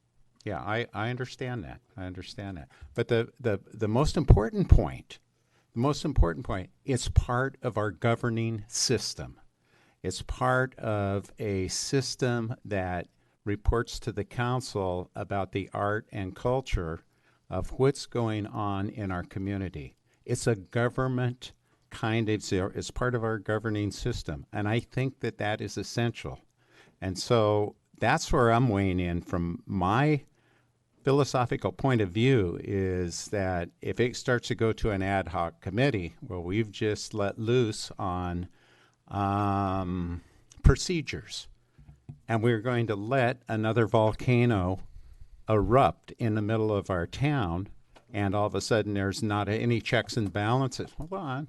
There's not any checks and balances there for that to happen. Now the commission is empowered to look at all of the monuments that are being created and go yay or nay on it and talk about it and talk about their effects. So are we throwing all this to the wayside simply because there's three kinds of projects that are being done and we don't need all these people?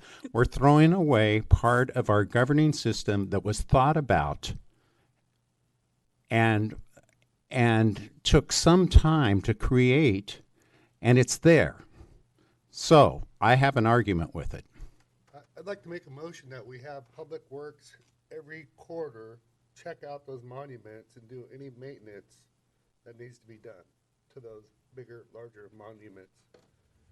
When one of the individuals that is on Parks Commission at this point, when one of those individuals was there on Arts and Cultural Commission, he reported back to the council. Yes, he did. And said, okay, this bench needs help, this area needs help, this help. And Public Works was able to respond to that. Right. And so I just think what we have in place is important. And how else more can I say it? And you guys are laughing, so go ahead. I'm not. I tried to say something after you said. Okay, go ahead. I had a follow-up as soon as Susan said, but you were still talking. I have 2 positions coming open up on Planning Commission. We've advertised it twice with no applicants. And so we have a volunteer situation. I would love to have Arts Commission have 10 people out here, have a room full of people, and be vital in our community. Absolutely, that's what I want. But if we can't get the spots full to fill the chairs to make it meaningful, and there's only 3 people coming to the meeting, we have a bigger issue. And I think that is what Susan is trying to deal with, the hand she's dealt. And so maybe I had mentioned to somebody, I don't remember, about having, we always have volunteer appreciation things, maybe we need to have a citizen involvement day to say, you know, like keeping a list of people, whatever they want to be involved in, whether we have openings or not, just to create some enthusiasm so then people know what it's about. Because we run these ads and people don't know what that's about, and then nobody applies. And then we have seats on committees that go unfilled, and we end up with people serving for 20 years because nobody else saddles up. And I think that we have an enthusiasm gap as being a bedroom community. It's hard to get people to commit to that, and we need people. I mean, what did we just do with bikes and beds? Because they couldn't stay full. And it's like I want arts to be vital and awesome, and I don't want to see them go away, but I also don't want to see 3 people get burned up because there's no one else on their team. So I think there has to be another answer, and maybe I'm just ad trying to hoc- think of an interim way. Yeah, Well, I mean, I'm maybe willing ad to hoc is not withdraw the right my way, motion, too. but to Let's put it cancel that it way. is not the right thing either. We got to find a I, way to have art I go would, on. I would agree with Jenny. Kathy, how long have we had for the planning commission? It's been out for how long, and we have 0 takers? It's ran How many twice. months? Yeah. Yeah. A couple months. Mhm. So I'm willing to withdraw that motion, but I just think that, you know, I actually like what I heard as far as it being vetted to the council, the bigger projects. I think we would have avoided a big, huge disaster in my eyes. I came in with this project not knowing a lot about it. The salmon tree. I It went through all the process. Yes, I know, but I just came in. Right. You know what I mean? I had just came in. Yeah. And so, but I think there would have been a lot of things avoided if it would have been more of a council. Have a public review, public hearings, what I We hear. did have public hearings. Is They it were arts possible, cultural. I'm just asking, Yes, just kind it of was through arts and cultural. brainstorming whether there's a capacity, Margaret mentioned something, and Susan touched on it about whether the rec program has capacity to at least keep the art conversation going and to be like, we're Yes. ready while we build a new arts commission. Yeah, it's not going away. So it doesn't die, it doesn't go Not away, going away. and we keep those people engaged. And personally, I think what we had happen here, and I'm just going to say this because I'm sitting up here and as mayor and I'm the leader, is we have a couple liaisons who probably should have got together and talked about a little bit more of this stuff prior to this meeting. And if they really were deeply that concerned, that's the way it should have went. Are you talking about me and Margaret? No, 'Cause no. we have. I'm talking about you, Councilor Morton, and yourself. I didn't Oh, know that he yeah, I felt. agree. I didn't know he Didn't- felt this strong. In so many senses, Yeah. is that, but an ad hoc committee, I don't like that word. Well, we can Yeah. find another I mean, just solution. I'm just, Hold on, Doug. Doug doesn't like that word for the record. Oh, that's ad hoc. whatever. Just I know I'm putting mean- it on the record for you because you weren't on the record. we well, we're talking now. we have so- Yeah. the ability to design it afresh. I mean, it's a work session for a reason. Yeah. Well, take for example what happened to the Bicycle and Pedestrian Committee. And so we said, Keith and I worked through that and said, why, you know, the parks people are trying to do trails and that kind of thing and connectivity. And so we worked it together so they consolidated. And that, you know, that helped. Sooner or later, maybe they'll split out again. But, you know, I'm not so sure. So, but I hate to lose a commission. And losing an Arts and Cultural Commission to an ad hoc committee, that's going to fall apart. You know it's going to fall apart, and I know it's going to fall apart. We all know an ad hoc committee is going to fall apart. Okay, where do you And a think they would- commission will not fall apart if we keep it. Where do you think that they would fit in if we were to do something like I don't with know. bike and pedestrian? I don't know. It's worth They- a conversation, maybe not at this time, but to really kind of think about it for some time and then and work with it. Well, what we had talked about was how well it fits in with the recreation program. It really does. Well, and Matt had talked about having an advisory council. Mhm. And so if there's some kind of way that they would still be housed in regular meetings to keep the energy there. If we keep those 4 people on that advisory council? So Or Well, the advisory advisory committee has not, been officially Yes, I adopted and know. approved. And It's we- something we have talked about internally about that we don't necessarily right now need a recreation commission, so to speak. But Shauna has had a lot of interest from people who want to volunteer and do a lot of things with the rec program. The idea of a Friends of program, borrowing kind of from what the Parks does for some of their specific parks. And really, we're only one half that discussion because we need to run it by the school district because we are Correct. I'm partnered up. sure they would Yep. have people that would like to be involved. Yep. I've attended the last couple arts and cultural commissions just on little side topics, and then at the last meeting to talk about the rec program. Because of a lot of their activities, like the trash can painting, the kindness rocks, and a lot of their smaller activities that it seems the individuals are very interested in their activities and what they want to do. They can receive a lot more feedback and energy from a rec program that has staffing as well as rec assistants that can help kind of coordinate those events a little bit more structurally, so to speak, rather than just having one person trying to do the entire thing themselves. So there's a lot more support potentially if you partner them with the rec program, and having the staff that we have with recreation that have an interest in doing those type of activities like the trash can painting, kindness rocks, or Halloween pumpkin painting, those fall very well under the recreation program.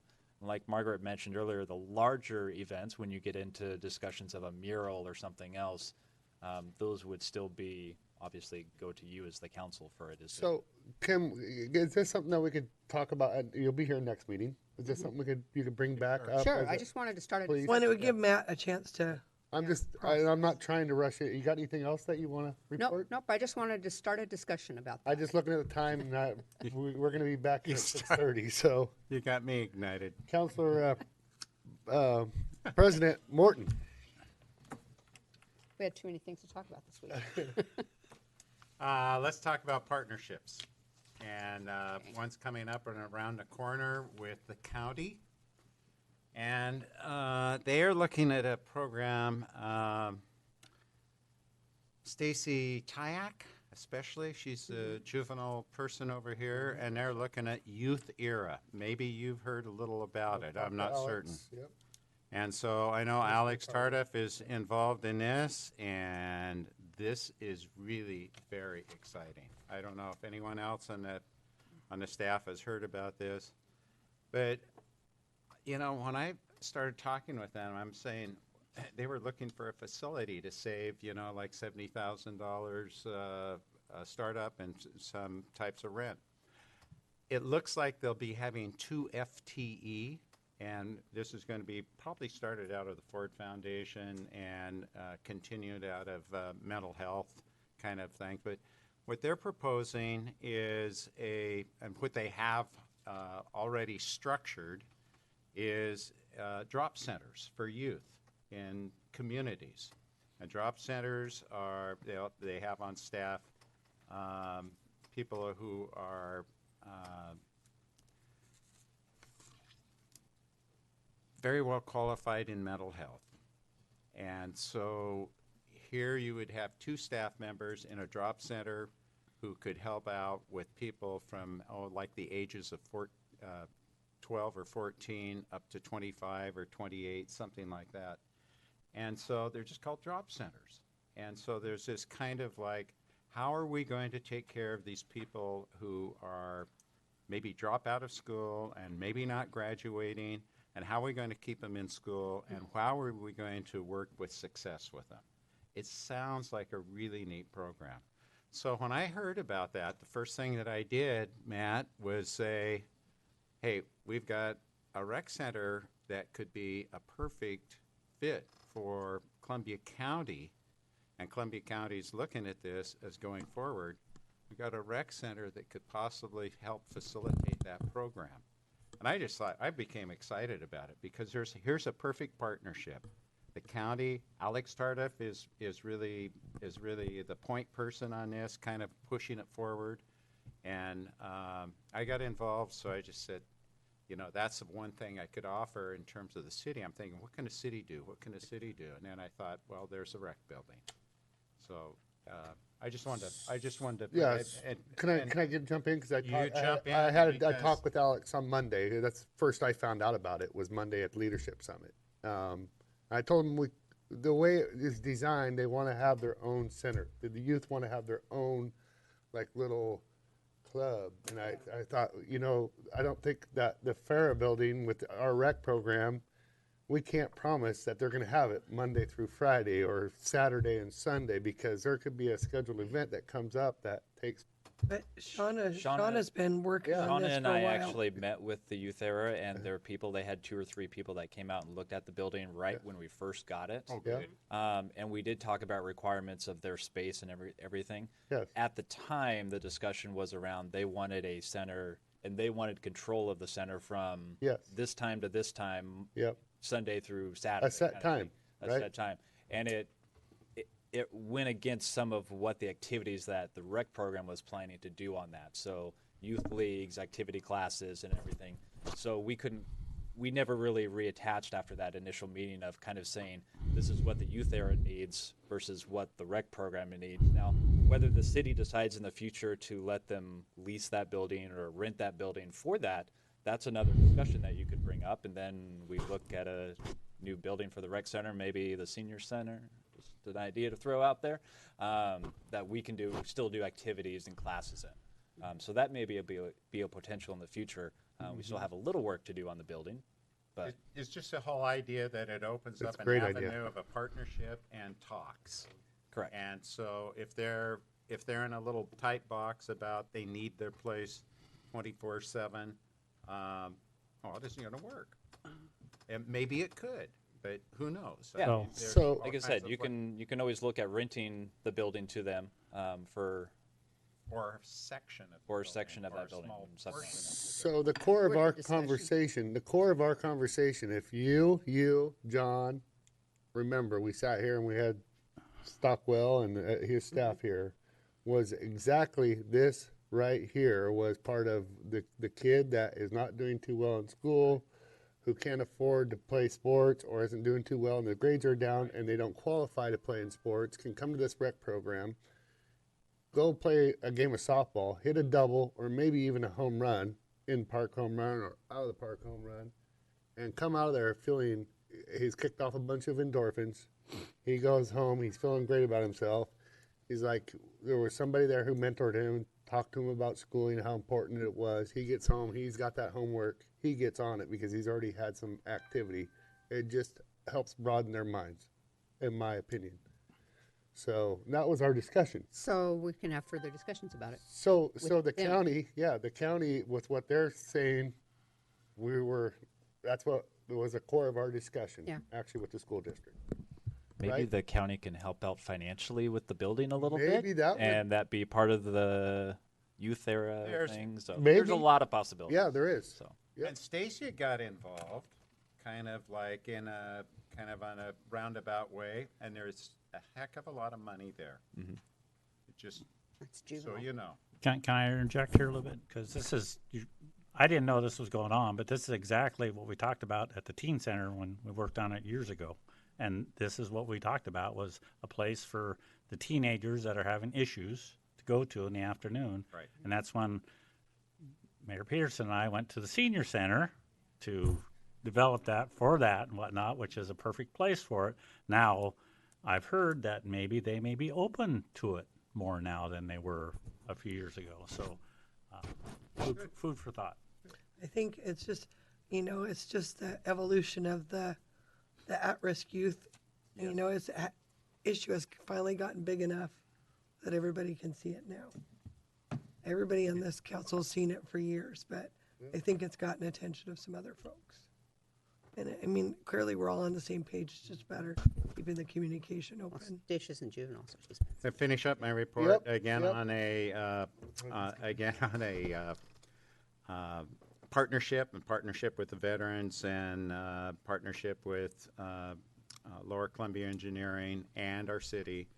We're running into some funding issues of finishing up Veterans Plaza as planned. And where that came in and where that got involved is nothing from the city that kind of caused that, but it's kind of more grandiose plans from the veterans, and they don't have any money to back it up at this point. And so it's stalling up some issues with Jen's grant of trying to get everything finished. And so there's a few $1,000s that we have to be probably fundraising to get that finished by summertime, so that it will be all set and ready for next year during Veterans Day. So there is that cost overrun. I think, Sue, you're probably familiar with that if you talk to Jen, and we'll be working on that. I don't know if we're coming back to the city to ask for funds. I hope not, because the city has done its due diligence, and it isn't the city's design that went over and beyond what, was first there. So I hope you understand that. Well, keep us posted. I mean, we want to make sure that gets done. It gets done, It's without a doubt. It's a very neat design, what they came up with. As of lately. If anybody hasn't seen it, the wall is beautiful. Yeah. So anyway, that's my report, and hopefully we'll go forward and make it all happen. We had a great Veterans Day that was there. People were very excited, and Mayor gave a good talk. Really appreciated you being there. Yep. No problem. Okay, so I need to know who wants to help assemble bikes, Hudson Garbage at, it could include staff too, out at the Columbia City Hall, November 14th at 5 p.m. Not November. I mean, December 14th. At 5 p.m. And the reason we need to know is because they're going to buy pizza, because they understand that's a Friday. I know myself I will be, but if you would like to give me names in the next by Friday, so I can call Herb this Friday. If you are interested, give me a call, and I won't give my number publicly anymore. But down here, It's on the website. down here. Columbia City. Columbia City Hall, the right next to the City Hall, the gym there. Yeah, the You community can center. put me +1. You +1. Okay. All right. So, anybody's welcome to help assemble a lot of bicycles. I'm sure of it. So can't have pizza and if you then- didn't sign up. Yeah, it will be. So then Have you again, gone past Barlow Bikes and asked them to help out? Good idea. I could, yeah. Good idea. Yep. John spoke about the leadership summit. It was a thing that jumped out about that with me was the housing needs that Oregon needs to build 30,000 houses a year to keep up with demand right now, and we did 17,000 last year. And I think of how proactive we are, but we aren't. I mean, I'm just thinking, gosh, that 520 approved on the docket, that are in development stages and various development stages that are approved plans through the Planning Commission is nothing compared to what the shortage we were having. And we also sat in on Ben's, and how they grew so fast, and they have a lot of rock issues over there, and they say the cost of their development is rather high too. So really would like to look into a little bit more of that. And I know there was going to be some policies put in place for freeing up housing too. Maybe we Going should back put to up the a other wall or subject. something. Between here and Portland? And everybody will want to come over because we're building the wall. Yeah, Scott okay. wants one between here and All right. Scott. So, but overall it was good. There was some talk about the both Senator Wyden and Merkley both talked about the marijuana, the CBD, the banking situation. What else? There was something else they touched on that really stuck out with me, but I can't remember. I'll report about it later. I'll have a better report. But yeah, it was a good my third year in a row, and I always take away something good from that. So that's all I got. So with that, we're going to adjourn, but we're going to be going into executive session still, right? Should be brief. Yeah. Yep. Okay, brief. So we're adjourned. Give Kathy a chance to go offline here, and we're going to go right into it, guys, because I want to get out of here. I don't want Taco Bell.